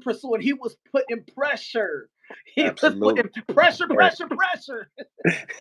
Mo- money before real before real sleeps. He goes, damn, that's insane.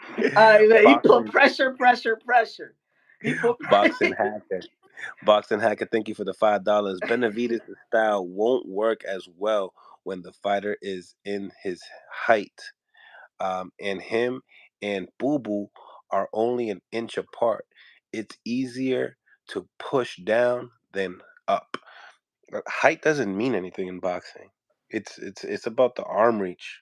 Height doesn't mean anything unless you like really short and someone's dramatically like Giovanni Cabrera and Pitbull Cruz. Like that's that. What kind of matchup was that? You know who had it on the, and I understand what you're talking about, because one of the things that a lot of people never used to talk about, but what made him also special, Floyd Mayweather had a long arm reach than his opponents. Whether he was moving up, he has a long arm reach. What is it, 183 something? What is it? CM 183? Floyd Mayweather? Yeah, You know what I'm saying? He had a long arm reach for his height, you know? But that's for another conversation. But the just meet, like Tank has some long arms for being yes, short. and how, and That's why he was I mean, we successful could with talk about. I Barrios. mean, even in this debate, we could just implement other fighters just to give examples of what Demetrius Andre and David Benavidez could do. When Demetrius Andre, David Benavidez has an underrated jab. He could jab. Demetrius Andre has an educated jab, in my opinion. I think his jab is different. His jab comes from, up, down. You know what I'm saying? It comes from left side, right side. He's not Is predictable. is yeah. It's not a predictable jab. You know what I'm saying? So I feel like, even like I said, Demetrius Andre worked as he likes to be on the back foot. He likes to set traps. So this pressure, pressure, pressure. I don't think that you said Demise Andre, if how long is he gonna move for a long time or stuff like that? I don't think that Demise Andre is just gonna move. He's gonna pick when he's going to move. He's gonna pick some rounds and where he want to be in the middle of the ring and throw some shots or whatever and stuff like that. He's going to he's going to mix and match. He always mix and match. He always has to mix and match his arsenal and his approach as an offensive game. So I think that if he wants to pressure, pressure, pressure, that's what we want from David Benavidez. We want the pressure, pressure, pressure. Minus the come. We want pressure, pressure, pressure. Shit. Yo, You just gonna fall into the hands of Boo Boo. shout out to Charles Edward Cheese, man. I don't know what I think he gotta be one of the biggest drug dealers, or he probably an attorney or something, man. But I Queso, appreciate you. queso, queso. Hey, he's a humanitarian, all right? The- Yeah, he's a good. Is he a good gentleman? He always coming and showing love and always bringing in like good like takes to it. But now, thank you for the $200, man. Once again, now queso. ain't no Tú way me tienes my ninja la lied música de again. queso. God damn it! Don't get me addicted and bounced now. Thank you, Charles Edwards. Queso. Thank you, my man. Wow. Wow, wow, wow, wow, wow. Pero sí, um, you know, it's gonna be a great fight, man. It's gonna be a great fight. I will be betting the over. Mhm. I hope Demetrius Andres can take that punishment all the way down, or be able to make it a competitive fight all But the way what? down. Okay, let me ask you this question before. Why you said that the Demetrius and Dre need a perfect fight? Do you don't think that David Benavidez need a perfect fight either? Because remember, the Demetrius Andre, what he's good at is winning rounds. He don't lose rounds. So, do you think that David Benavidez could afford to give up the Demetrius Andre 6 rounds, 5 rounds? You think he don't got to be perfect himself versus a fighter that the last time he lost in American soil was 17 years ago. The last time he lost was 2006, bruh. You don't think Yeah, that David Benavidez needs to be perfect? You think he got to be like Deontay Wilder? I just think that the dude's game plan of getting his opponent fatigued, it tends to work like a lot, and it's not like it's a style that we've seen before with a lot of pressure fighters, but he tends to really believe in himself in that. And I'll tell you one thing, um if Boo Boo if Boo Boo can win the 12th round and bank the first six, great. That would be the big highlight. Do you think this would be a controversial? I don't think. Look, Denis Andre is the underdog. If he loses, I could see. Maybe it could be a robbery. I mean, this is boxing, but I'm not. For me, to be honest, I'm not even focused on that because I feel like if Denis Andre puts up a good fight and where people screaming robbery, in the end of the day, there's no champions. Remember Yeah. that. Let's not think negative. Let's not think You know what negative. I'm saying? But think about it. Even if it's let's say if there was a robbery and they thought that Demis Andre win, that's a win. And you know why? In the end of the day, I wouldn't care too much about the robbery because there's not a champion. You know what I'm saying? They're not fighting for a belt. So they're not fighting for a different position. They'll be in the same position if it's a robbery because if it's a robbery, the ranking system won't drop Demetrius Andre like they didn't drop Lomachenko, in which he lost to Demahaney, but it was a controversial, so they don't drop you. They'll be in the same spot. So I'm not worried about the robbery. If David Benavidez was the champion, I'll be worried about the robbery. And I've also interviewed people that have sparred both of them and has fought some of them. Guys like Dennis Duglin, guys like what's my guy here, uh, Kyron Davis. Kyron Davis fought David Benavidez. Uh, We also got Ronald Ellis. You know what I'm saying? Has sparred Demetrius Andres and has fought David Benavidez, and all of them say that Demetrius Andres has decent power, but doesn't believe that he could hurt David Benavidez. If he can't hurt David Benavidez off of his shots, what do you think in the fight? You remember what you just said? You just said that height don't make a difference. I didn't say height. Oh, No, no, no, no, no. well, yeah, I said I'm earlier. leading it up to what I'm about to say. I think that Demetrius Andre don't have. I thought you were about to say power don't make a difference too, because we just seen No, on no, no, no, Thursday. no, no, no. What you just said that yes, they have power. They don't think that he could hurt him. See, if I could sting you, just like Floyd Mayweather. Floyd Mayweather was not known for power, especially when he's money made. But he has respectable power. You just ain't gonna walk up into Floyd Mayweather, and you're not just gonna walk up into Demetrius Andre. So I never even looked at, okay, he's not gonna he might not knock out no David Benavidez, but take a solid shot from Demetrius Andre, David Benavidez. Let's see how that gonna turn out. I know, I know. Ask Jason Quigley how his power is. I'm not even gonna put Jason Quigley in the story of these guys, in the level of these guys. I But would not do that. levels and skills, but levels and chin is different. Is he level? Your levels could be up, and you could be a Amir Khan with great with good speed and hand speed, but you don't got no chin. You know what I'm saying? Think Jason about it. Quigley, broken chin. No, but that's what I'm saying. Like it's not is quickly. Larry says is laughing out loud. Hey, the, look, David Yeah, Benavidez Quigley's got dog. put He's down in his Irish. Of career. course, he got dog. David Benavidez got put down early in his career by who? Ronald Gaville. Manny Pacquiao got put down and got knocked out early in his career. Keith Thurman got put down in his career in his third fight.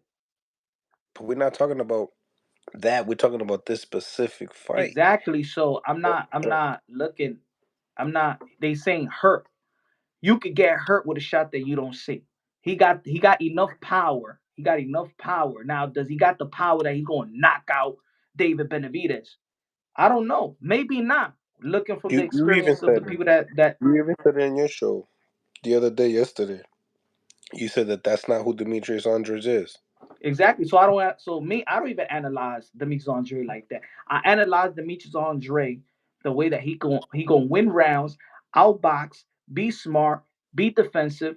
What they did on the stats. He's the most least hit least fighter to get hit the least in boxing right now. So are we looking at the defense as well? You know? So I think that and in terms of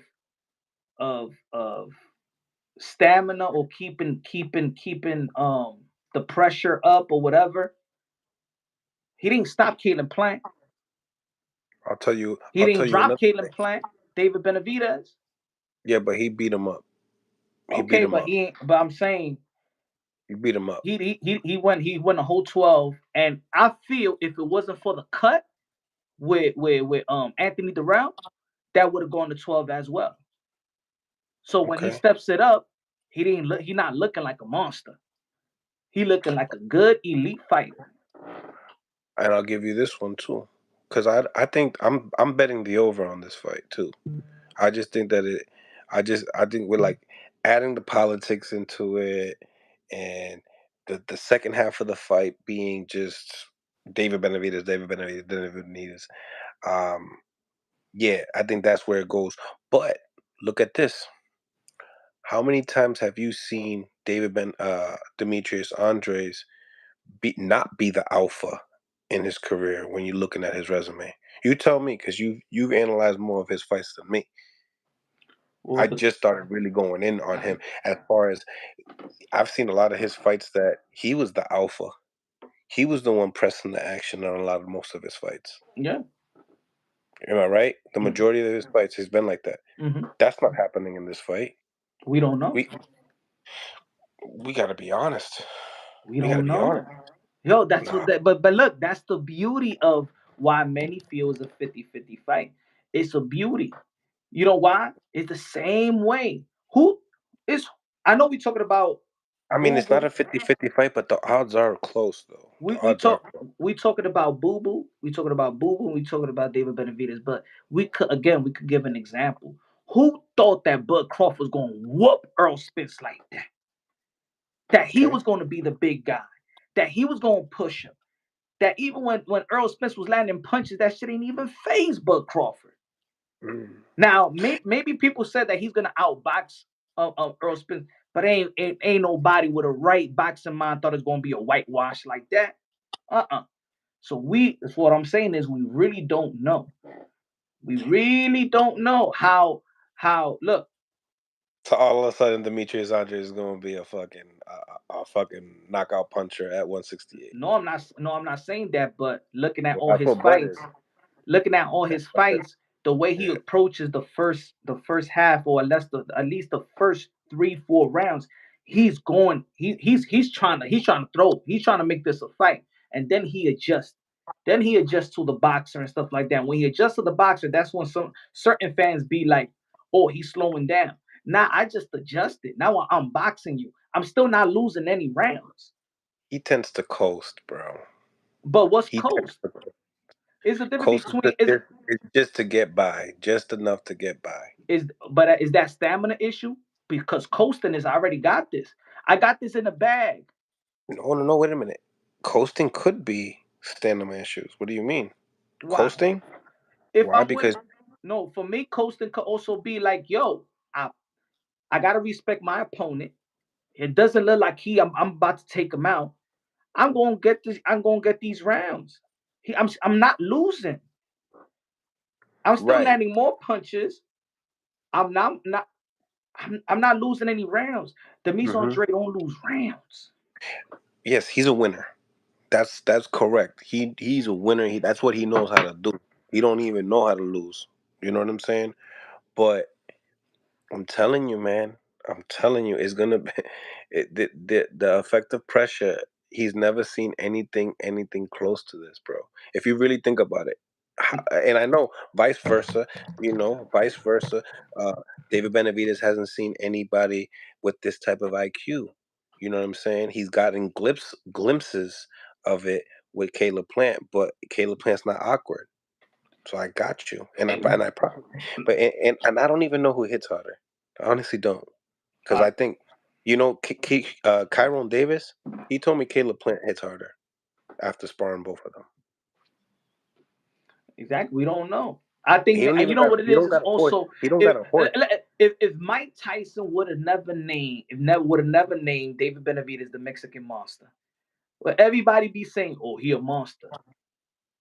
I mean, that's a cosign, but let's David Benavidez, Mike Tyson didn't know David Benavidez first and last name. That's why he said the Mexican monster. But anyway, bro, look, y'all gonna be in it for a surprise. Y'all gonna be in it for a surprise. I'm gonna tell you like that. Now, I And agree. If he can't even sting, if he can't get no respect from David Benavidez, man, the adrenaline is he's gonna feel more adrenaline. It's gonna be his fan base. He's gonna go out there. He's gonna take some hits to get some hits. If you don't respect Demise Andre at all, that then is a whole totally different problem. If he's a pillow puncher to David Benavidez, then David Benavidez he's gonna march down. But if Demise Andre got some pop that he gotta respect him, you're gonna see David Benavidez trying to adjust and try to figure out what's happening.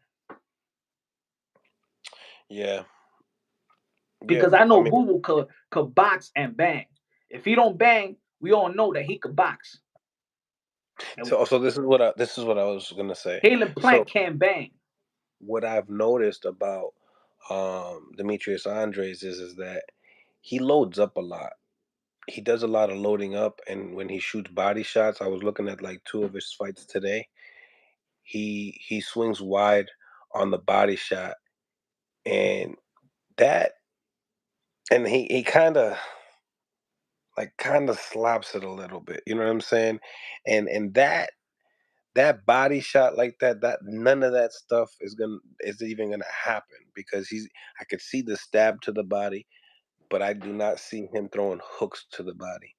Um, and all the stuff that like I told you before on your channel, I love the stuff that Andre Rozier and him are working on. But can you implement that?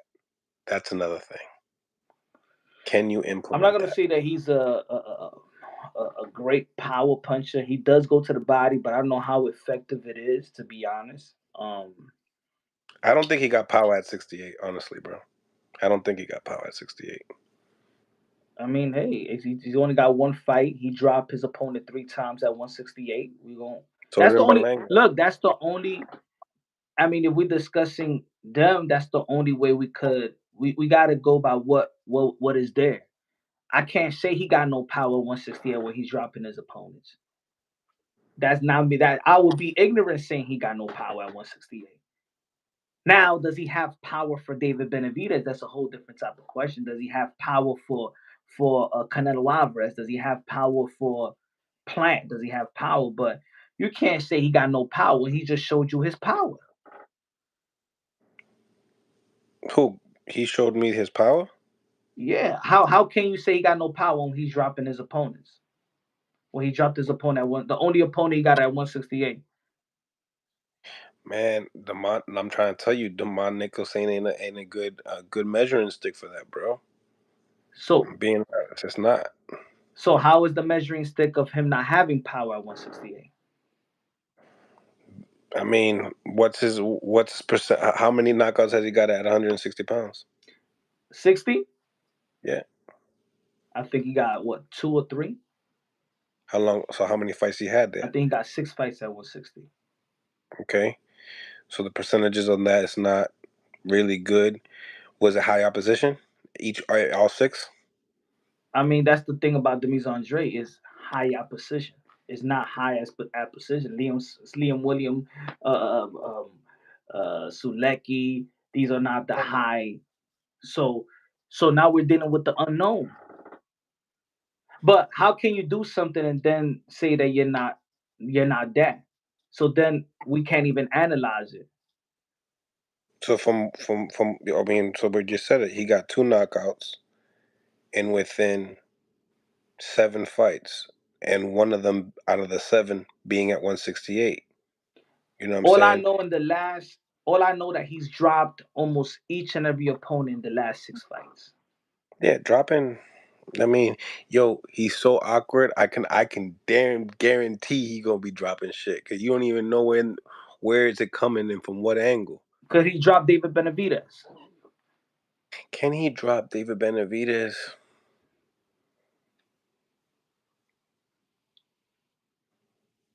I mean, he's not. He's still a man, right? He's still a man. Yes or He no, could. brother? Yes or no? Give me a yes or no. Could he drop David Benavidez? I don't see it, but But you've seen David Benavidez on the floor before. yes, I did. I don't. But that. All right. So let's go back into Ronald Gaville's. Let's talk about Ronald. Okay, Ronald. He has only to this day he got 3 losses. Two of them are from David Benavidez and Alvin Alea. Ooh, and his record's mierda. Whoa! Look at all that red. Okay. All right. Yeah, yeah. All right. I mean, hey, he's a man, right? He's a man. He can get dropped he can get dropped by Boo Boo. All right. And there's flash knockdowns there as well. Could David Uh, Benavidez drop Demetrius Andre? Yes, he could. We've seen yeah. Demetrius Andre get dropped. We could see it. We could see, and that's why I brought up when I said these guys got dropped before in the past. We've seen a lot of elite fighters. If we look at their record, they have been dropped by a lesser puncher. Look, Triple G was hitting Canelo Alvarez with hammers, bro. But we ain't never seen Canelo Alvarez the way that Cotto brother had him. Mm-hmm. So is that you know what I'm saying? It depends. We don't, you know what I'm saying? We don't know. But what we know is that there is some vulnerability in both fighters that we've seen in the past. Okay. So how about this one? Go ahead. Who has in the last? This is gonna be easy for you. In the last 3 years, who has elevated their game? In the last 3 years, who's at elevated the game has been one fighter that I know a lot of people is criticizing him right now. But I felt that in the last 3 years, I did like the way that Jamel Charlo elevated his game before the Canelo shit. Now, people already gonna. So let me take out Jamel Charlo out. Who's elevated their game? No, I'm talking about out of these two guys. Oh,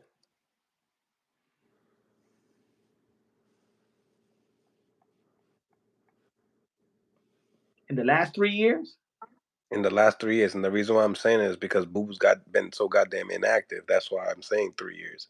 Because I should be saying, two If I say years. the last three opponents, I'm saying the opposition is different, but it's still okay. It's like David Benavidez got Caleb Plant. That's it.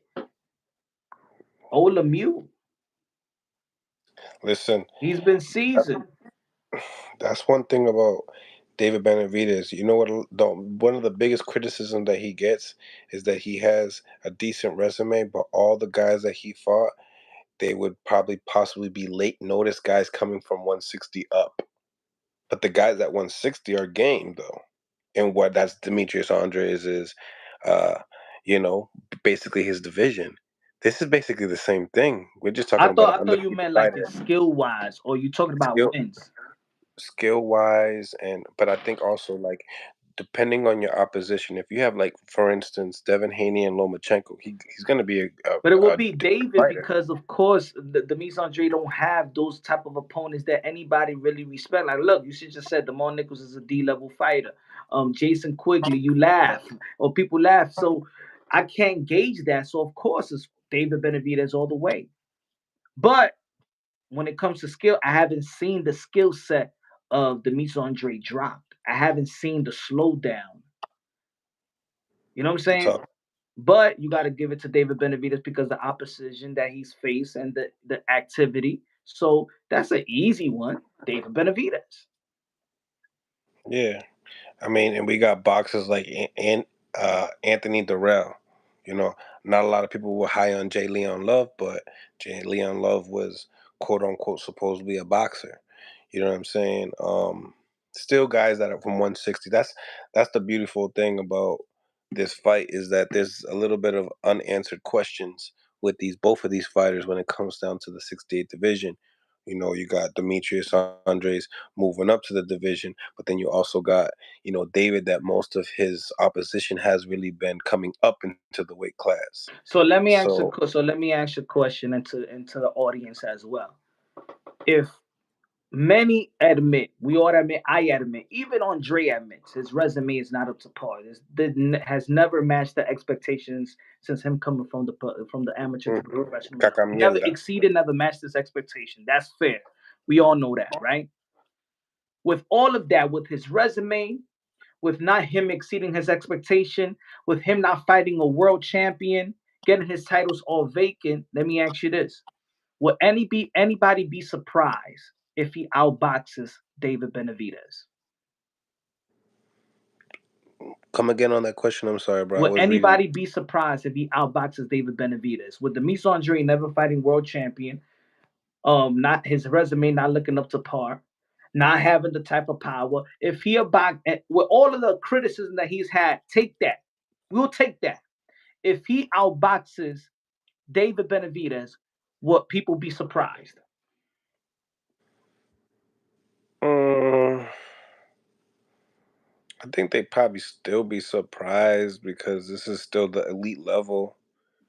Um, I I know think, if he and stops him, plus, he'll be and surprised. But I'm asking if people will be surprised if Demetrius Andre outboxes David Benavidez. I mean, he's the better boxer. But if we're talking about the whole boxing community, I mean, nobody really knows Boo Boo right now. So Right. so So with that all the really. criticism, if he outboxes, if people are not surprised, think about this. If people are not surprised that he'll outbox David Benavidez, let's say if he outbox David Benavidez, he wins, right? So if people are not surprised, then what was all the criticism about? Is that you knew all this time that Demetrius Andre was the goods, regardless of the criticism in his resume. If you're not surprised, because with all the criticism, you should everybody should, the people that's criticizing his resume and everything up to par, he's doodle, he's whatever, right? Then it wouldn't be it should be a surprise. People should be like, oh my god, I didn't know this about Demetrius Andre.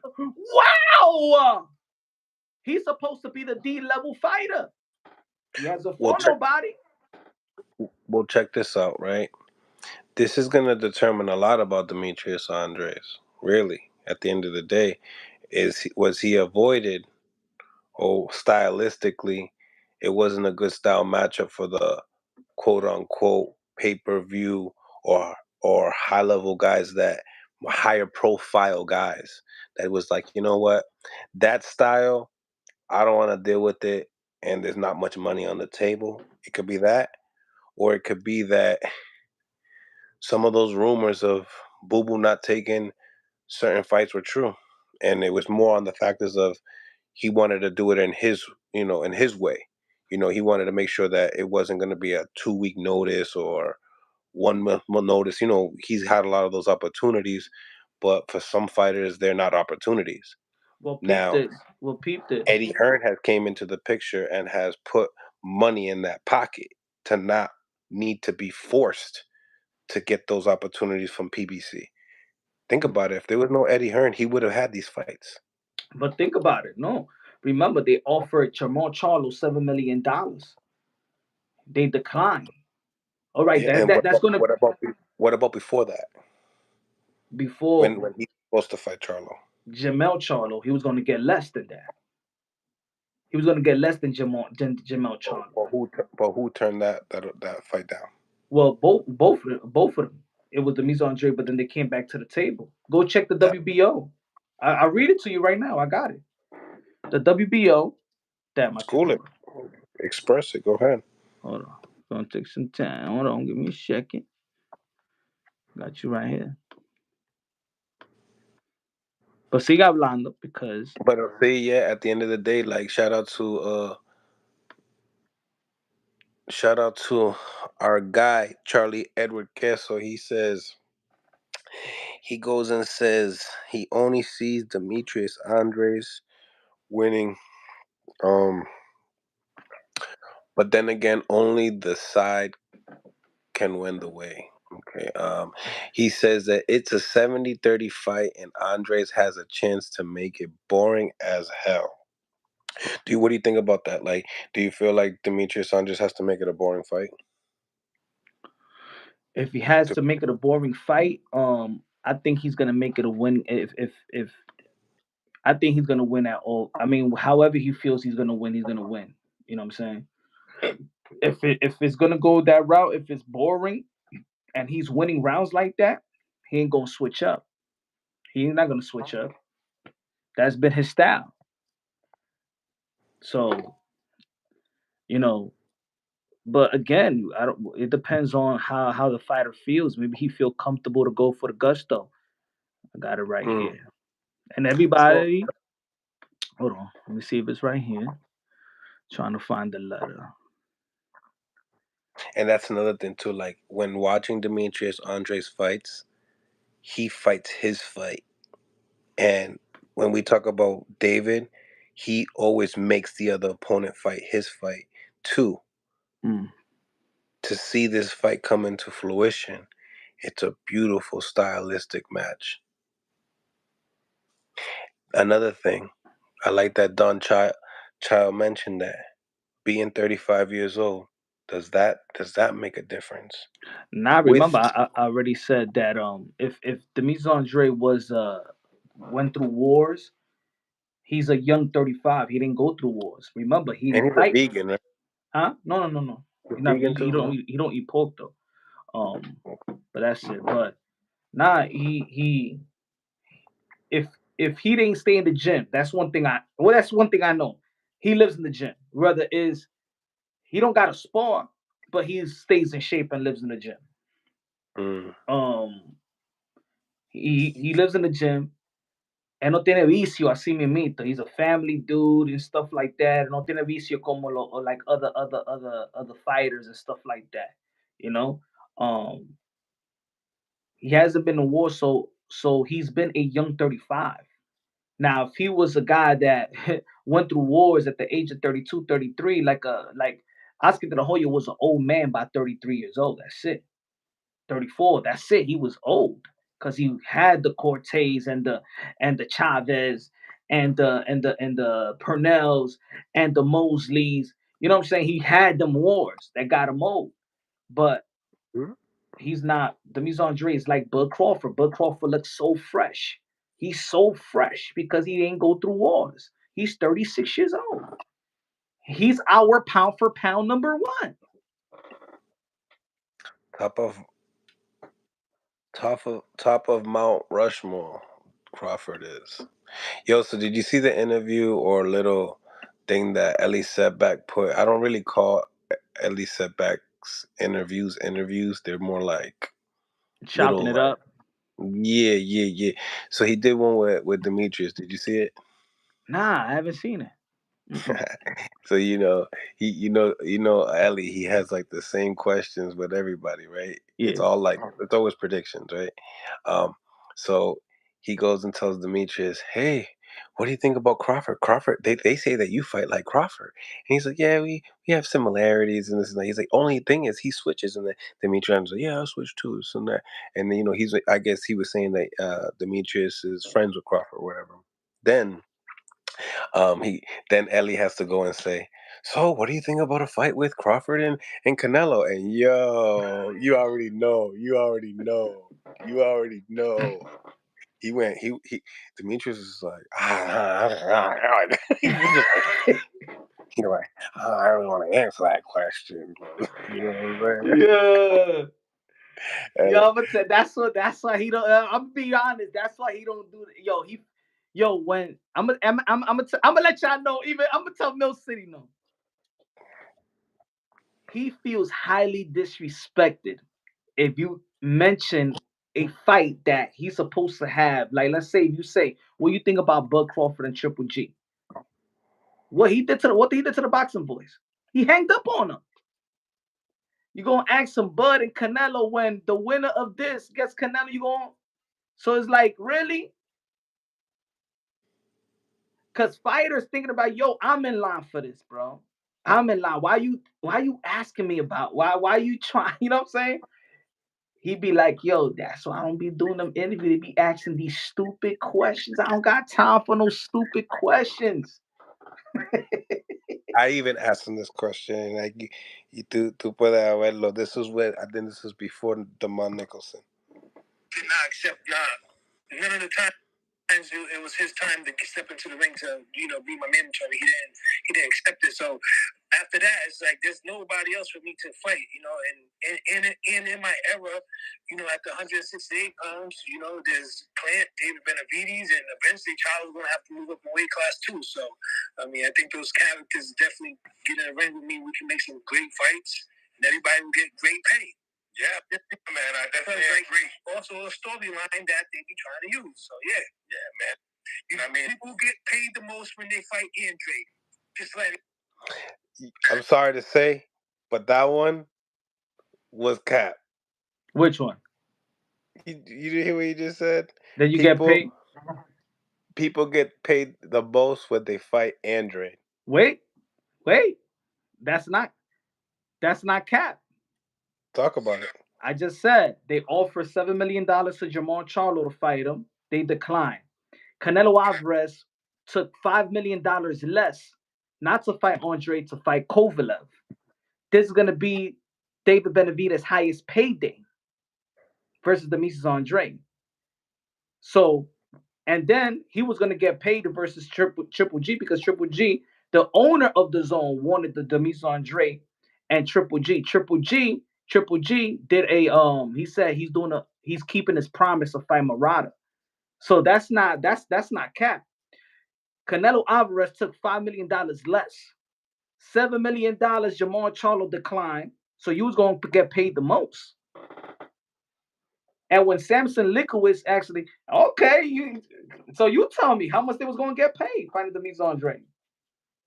I think people have this illusion that look who I he think was people have the fighting. illusion that because he's less than a fighter, people ask more money sometimes to fight Demetrius Andre. What did Samson Likowitz said on the Boxing Voice last year? He said, "No, to talk to us, it had to be $7 million. Why $7 million for Boo Boo? Because if you're gonna fight Boo Boo, you must pay me because this guy's Sometimes too." they say crazy things. Sometimes they say crazy things when it's not on paper and it's not on paper and it's not typed out. What can you really believe? But those are the If it facts. wasn't, You could Google it right now. You could Google it. yeah. Canelo Alvarez took $5 million, and that's what he was going to get paid in his next fight. Took $5 million less. And what they gave an offer to He Canelo took the Alvarez. Kovalev. They And how were much were they going to offer him to fight Boo Boo? if he got 35 million, I think for Kovalev, then he was going to get 40 million. Remember, they both in the zone. That's in-house money. That's same network money. Bro, they paying if it, for a Canelo fight or even for even for like a Charlo fight. Charlo, I mean, he's not making like crazy money, but Al Heyman do pay him good, right? But Al Heyman was think about it. Look at the zone. Look how much the zone was paying. They gave Mikey Garcia $7 million to fight Jesse Vargas. Around that time, they was throwing money. So you was gonna get money. Remember, the zone was paying even Demetrius Andre. You was gonna get money. Daniel Jacobs got $10 million, Like pound for pound, King says. $12 million. Like Andre said, buy the pay per view, buy the pay per view, buy the pay per view. He's promoting it. You know what I'm saying? Yo, so what was now that we have you here?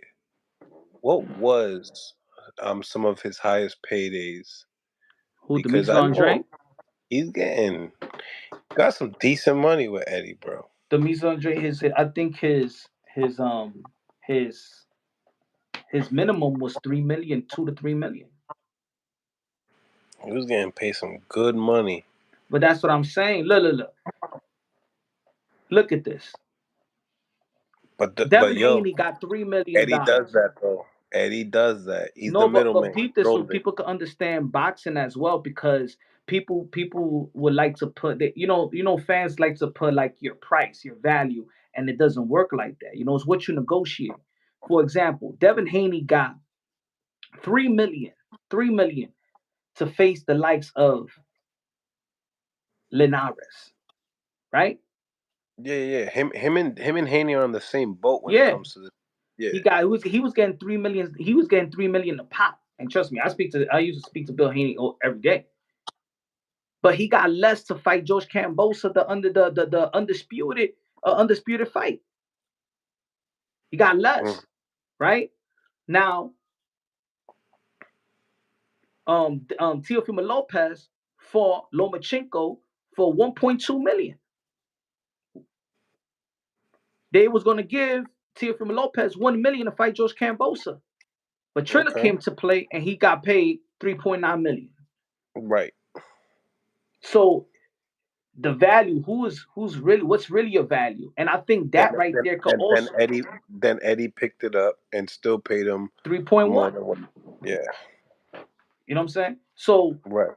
so then that right there may F up the fighter's mentality. Time out. If these people paying me almost $4 million, how you gonna be offering women now? You lowballing me. You know what I'm saying? And then the But fighters be like, they don't know what's their real you market. seen the name? But did you hear the names that he said Hmm. upon? He said Canelo, Charlo, Benavides. They're gonna get paid. Everybody gets paid the most while fighting me. Those dudes been getting paid. You know what I'm saying? Like all those dudes he mentioned, they were been getting paid, But that doesn't overpaid. but that doesn't mean they will get paid the most. Think about it. Look, Canelo Alvarez got paid more fighting Caleb Plant that he actually did Triple G. Yeah, I But know. who's Caleb Plant? That's what I'm saying. That because people see a less of a marquee. But in the first fight, but in the first fight, How much? How much? What was the first fight? the first and second fight, they double check that. I could, and then remember, Caleb Plant had the final piece, the only piece, that belt to become undisputed. That's why he got the extra. Didn't Caleb Plant get paid more than Charlo? Caleb Plant was for $12 million. Yeah, he got paid more than Charlo, right? Yeah, everybody. He got paid more than everybody. Exactly. But that's what I'm Exactly. saying. But who is Caleb Plant? Who knows Es que Caleb he Plant? had, Caleb Plant.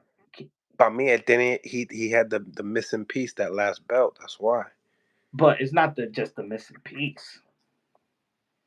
You know what I'm I saying? think I think that Canelo gets this thing like, oh, for years and years and years, you're ducking this person, you're ducking that person. So he's like, que se joda, yo tengo todos los cinturones, I have all the belts. What you mean? And the Mexicans buy it. What what I'm trying to what I want to come across to, because there's fans that, there's one thing I know. There's one thing I know. I read contracts. I know things that I've seen. I've seen shit that has been reported that I'm not even going to mention his name, but I've been back seeing and I seen the check. I'll be right there when the commission hands the fighter the check. And it's funny. There was one fighter that everybody knows, and I seen the check, and it was reported he made this, but the check was quadruple what was reported. Quadruple what was reported. So I'm telling you, boxing in that sense, you think they're making a certain money, they're not making that money, or they may be making a little less, or they're making way more. Because of the back end. Well, no, because I don't. We don't see the back end. We don't. You know what I'm saying? Because the back end is pay per view. Pay per views come. It could take 6 months, 7 months, whatever. It could take a year till you could get all that back end money. You know what I'm saying? But the commission, your guarantee, is right there. Right after you finish fighting and you're getting cleaned up by the medical, whatever. Boom, the commission comes. Boom, that's it. That's your Hmm. guarantee. And I'm telling you, man, these people get paid. These people get paid, or some of them don't get paid, or their managers, yeah. Sometimes the manager se lo quitan ahí mimito porque ya they invested todo ese dinero, they gave them so many upfronts. Certain contracts have it that the pay goes to the manager and the manager distributes the. Okay.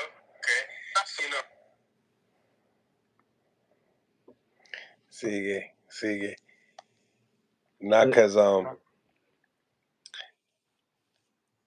when I mentioned this to Boo Boo one time, he was like, before he got into 168, and he was just talking about 168. mhm. He was trying. He was like, I want this guy. This guy. It was like Charlo, Benavides, and Canelo. And I told him, at 68, you think you could just jump into a David Benavides fight? And he's like, yeah, of course I can. But I was like, don't you got to get acclimated into the weight class? Like, don't you think that would be the route? Which David Benavides is looking for high profile fights, so it got to make sense. And he's like, no, I can do it right away. I'm a household name. I have it right there. And then I was like, I don't know. I don't. And then he's like, of course I am. And then he fights Demal Nicholson, and I'm like, there you go, exactly. That's what I thought. Mm. But You I know. think, to be honest, I think that if it had presented itself, he would have gotten straight without a Demar Nicholson fight. Now, Yeah, the maybe. smartest thing for him physically is to acclimate himself, and he knew that when he fought them out after the fight. Yeah, he knew. Okay, these guys are rehydrating. I'm not rehydrating the same. So that was a good learning experience. You just rehydrating 6 pounds while these guys rehydrating 15 to 20 pounds. So now that's the difference. You know what I'm saying? Yeah, that it would be smarter to do it that what he just did, which is cool, you know. But it's also like what you like. It's like you both right. You got to acclimate yourself. But I think look what he's fighting now. People saying, "Oh, what you got to fight this person to get in position for this person." Now he's already in position. Fighters like Andre, fighters like Kalen Plant, fighters like Charlo. If think about it, did Charlo choose to fight Jose Benavidez Jr.? He could have fought Canelo Alvarez. Think about it, He could have. right? Yeah, he could have. He So could have. he don't Yeah, gotta fight Jose Benavidez, but he could have fought Canelo. yeah. But I believe also that as a name, Charlo had that name to back that up as well. It would have been easy just to deny Boo Boo because it was like, all right, you're a champion. So what? You feel Well, me? depends on who you work you're working with, who you working with also. You know what I'm saying? Who's affiliated with those people with PBC at the same time. Like remember, the Andre is a free agent. He's not signed with nobody. Correct. You know what I'm saying? That's his, his managers doing the proper network to get to get. And I feel like, that fight with Demond Nicholson was more of an ego check also. Because of course there was situations and even court situation that they had with the Al Haymans of the world. You know what I'm saying? That wasn't a good relationship with Rock Nation and Al Heyman and stuff like that. In behalf of Demetrius Andre. So it's like putting Demetrius Andre in the first fight of the event, lower than Boots, lower than Rashidi Ellis.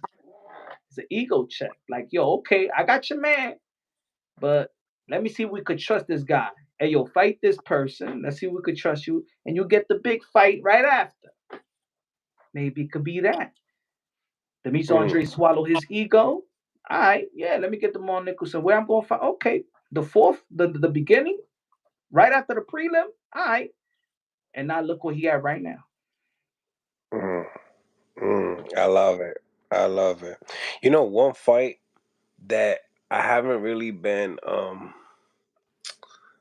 Yo, really why talking people be about. on some also? Yo, they don't like the. You see what I was saying you earlier?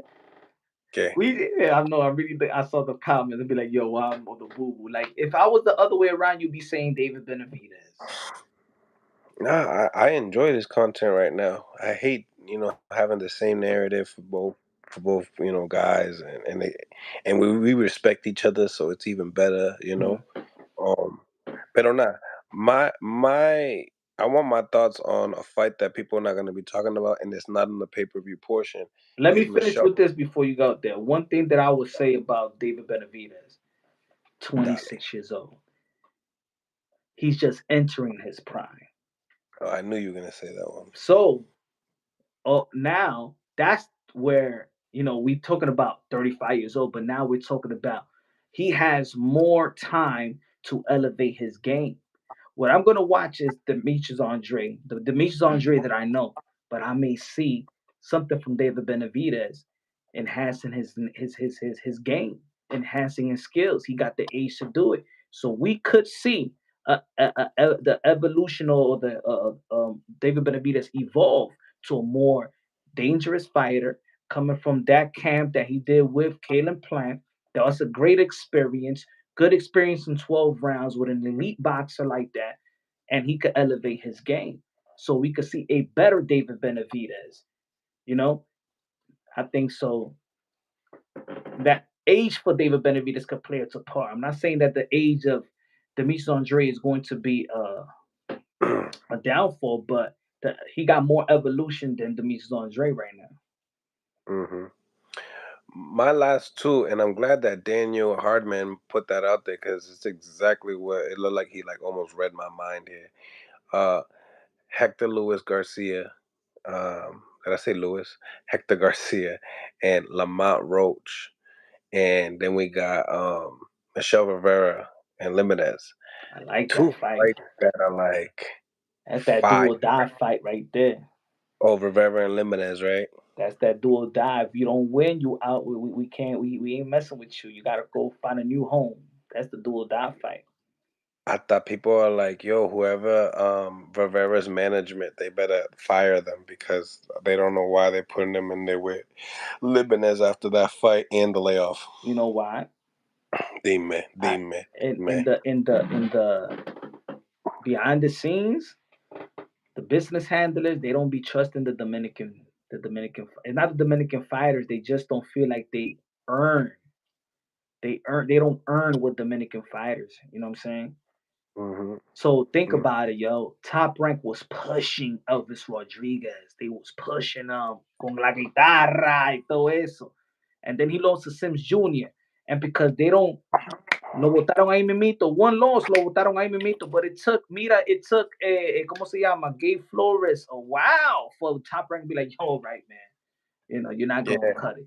But wait, I talked to Mary, Freddie Roach's wife, about Edwin. They kind of like put him in the shelf. They didn't care anything about him after that loss. I'm telling you, they look. It's so look at Michel Rivera. They was pumped. They threw in a lot of marketing for him called La Salsa Ali. They wanted to change his name. Al Heyman. That's the last fighter that Al Heyman signed as a manager and advisor.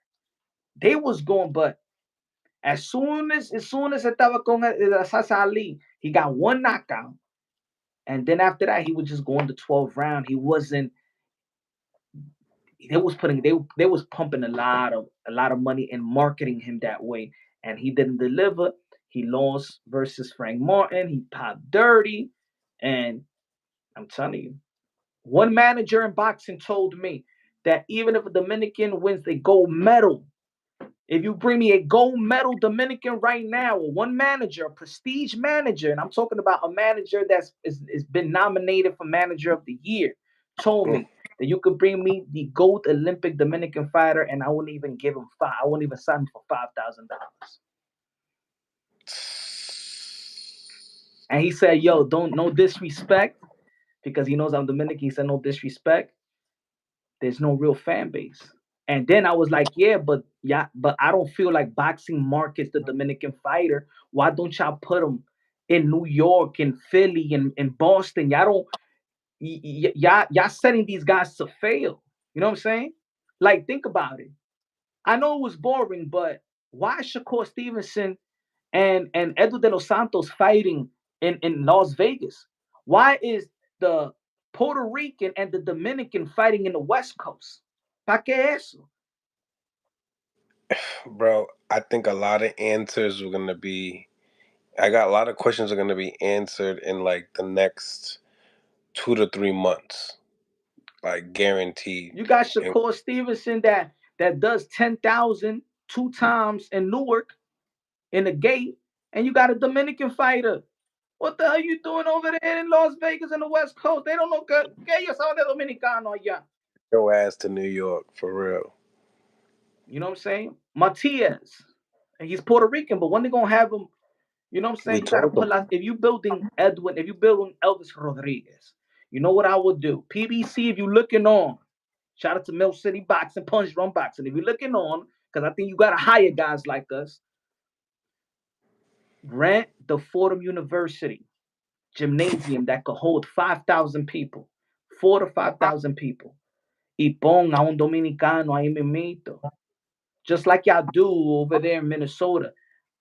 Rent the Fordham University out there in the Bronx and put a fight right there. They got some nice spots. They got some nice venues in Florida that are like decent size. I say, Yeah. but I say that they don't. Orlando. I'm saying like guys like that, they could give them a 34, 35, 3, 4,000 room, and they gonna see. Put them there a couple of times. Let them get a couple knockouts, and you're going to see. Then Yeah. okay, we're gonna put them in the Hulu theater, and then we're gonna put them in the big room, or we're gonna put them on the Barclays Center. Mm. That's it. But you're not even marketing these Dominicans. You know what I'm saying? You're not marketing not even the Puerto Ricans right now. Hey, it is what it is, my guy. I know. Look, I I'm gonna give you an know. example. Mira, they say that that people don't have no, like the mise en We're talking about the mise en He got no fans. What happened when they put him in Providence? When they put him on Okay, Providence, he did almost 9,000. that's good. That's good. In that little place where they have him, okay, and look at how they were cheering. Go anybody go back to that fight when he was in Providence. He had a crowd because you put him in his hometown. Let these guys develop in their hometown or region in which they came up in the amateurs and stuff like that. You know? I don't understand why they don't do that. Like, I don't understand why they don't do that. Cause like they don't even got some dope fights in Connecticut over there in Foxwoods. You know what I'm saying? Even Demetrius could do decent over there. They put him over here with the DCU center was kind of clever with Eddie, with the Jason Quigley Hmm. fight. Yeah, that was E- smart. Even though Quigley probably had the majority of the fans, which was wicked smart in Eddie's behalf. Yeah. Eddie is smart in America. They He's just that and he's and Eddie, he don't mind taking risks. He'll do a fight anywhere, bro. Mira, Eddie knows. It's just that the other promoters in America was trying to blackball him. But Eddie knows because think about when he put Alexander Usyk in Chicago, they almost did 10K. He went to because Chicago has a community of Ukraine. It wasn't thinking, oh, why are they fighting in Chicago? Nah, because there's a lot of Ukrainians in Y Chicago. Bivol también, right? Y Bivol también. I think Bivol was in the undercard of that fight. Yeah, he Yeah, was in the undercard. He was in the yeah. undercard of that fight. I think he was the co-main or the third. But he's smart. Hmm. He's smart. Now on the polls, bro. Look at the polls. El mismo, bro, for real. 52% believe that Shakur Stevens will redeem himself next fight. 247 votes. So one fight that it was boring and he won. Yeah, I don't think he could redeem himself. Come on. All right, all right. You know what? This is boxing. They live the moment. They don't believe in you. You have one bad performance, they don't believe you, and then they gotta humble you. Like I don't want to. I don't need to be humble. There's certain things I know. Certain Hmm. things I know. That's why I Hmm. won't. I won't be surprised if the Mizondre outboxes David Benavidez. I won't be surprised if David Benavidez wins, but I Can Demetrius Andres outbox David Benavidez? I think so. Hell yeah. Hell yeah. Hmm. Hell yeah. I see that happening more than David boxing him, outboxing him. Exactly. That's But common sense, in my opinion. sometimes sometimes a pressure fighter can beat the boxing out of you. Hmm. You know? So great session, my man. This was a great live. I'm glad that you tapped in with me here. You already know, guys. Make sure you guys go out to subscribe to Punch Drum Boxing, subscribe to the Mill City Boxing. I think content like this, collabs like this, kind of like make the YouTube, grow a little bit more. Get the guys excited for these fights. I mean, I feel like we a lot of boxing content creators lack promotion. You know what I'm saying? I think they lack promotion, and I think they're just too uptight of what's trending. You know what I'm saying? So I mean, make sure also you the supporters got to, what I'm saying, support, wide range conversation about sports. So the host of the channels feel like they feel good about introducing you to this amateur fighter that's turning pro or this, what I'm saying, like yo, it's a lot of like this upcoming I like talking prospect about women boxing. We got a great fight with Katie Taylor versus Chantel Cameron. We got a rematch. great fight that they just announced with Natasha Jonas and Michaela Mayer. That's a big fight. That's a Mhm. great fight. What happened with Bob Gardner? Did you hear some news? I think I don't know. I think that she was trying to let. I haven't listened to that interview that she had, but I'm seeing like on Twitter that she's trying to basically say that she was clean, you know. But I haven't listened to the interviews and stuff like that. You know, I give her the benefit of the doubt, though. I give it the benefit of the doubt. Y la muchacha está buena. Por eso que le estoy dando el benefit of the doubt, pero si era fea, mira, tú eres hey, yo, you're dirty, you're dirty. Es por eso. Yo no soy loca también.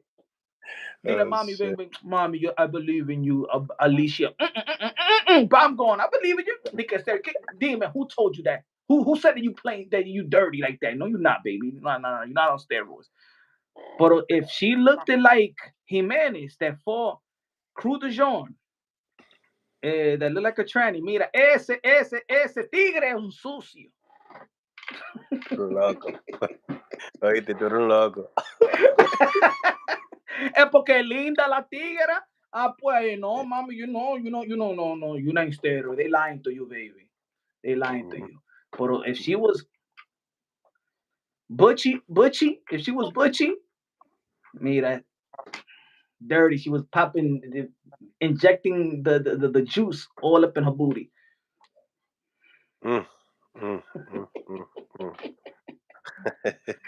Oh man, I gotta get upstairs. But listen, bro, we gotta do this again, and again and again and again and again. You know, you're my guy. Hablamos, y make sure you guys go out and subscribe to my guy Punch Drunk Boxing. Yo, Wilson. If I be like, mommy, see, I believe you, baby. They say, hey, so dame un interview. Y dice, no, I don't do interview. Pues vete de aquí. You use steroids. Vete de aquí, ya.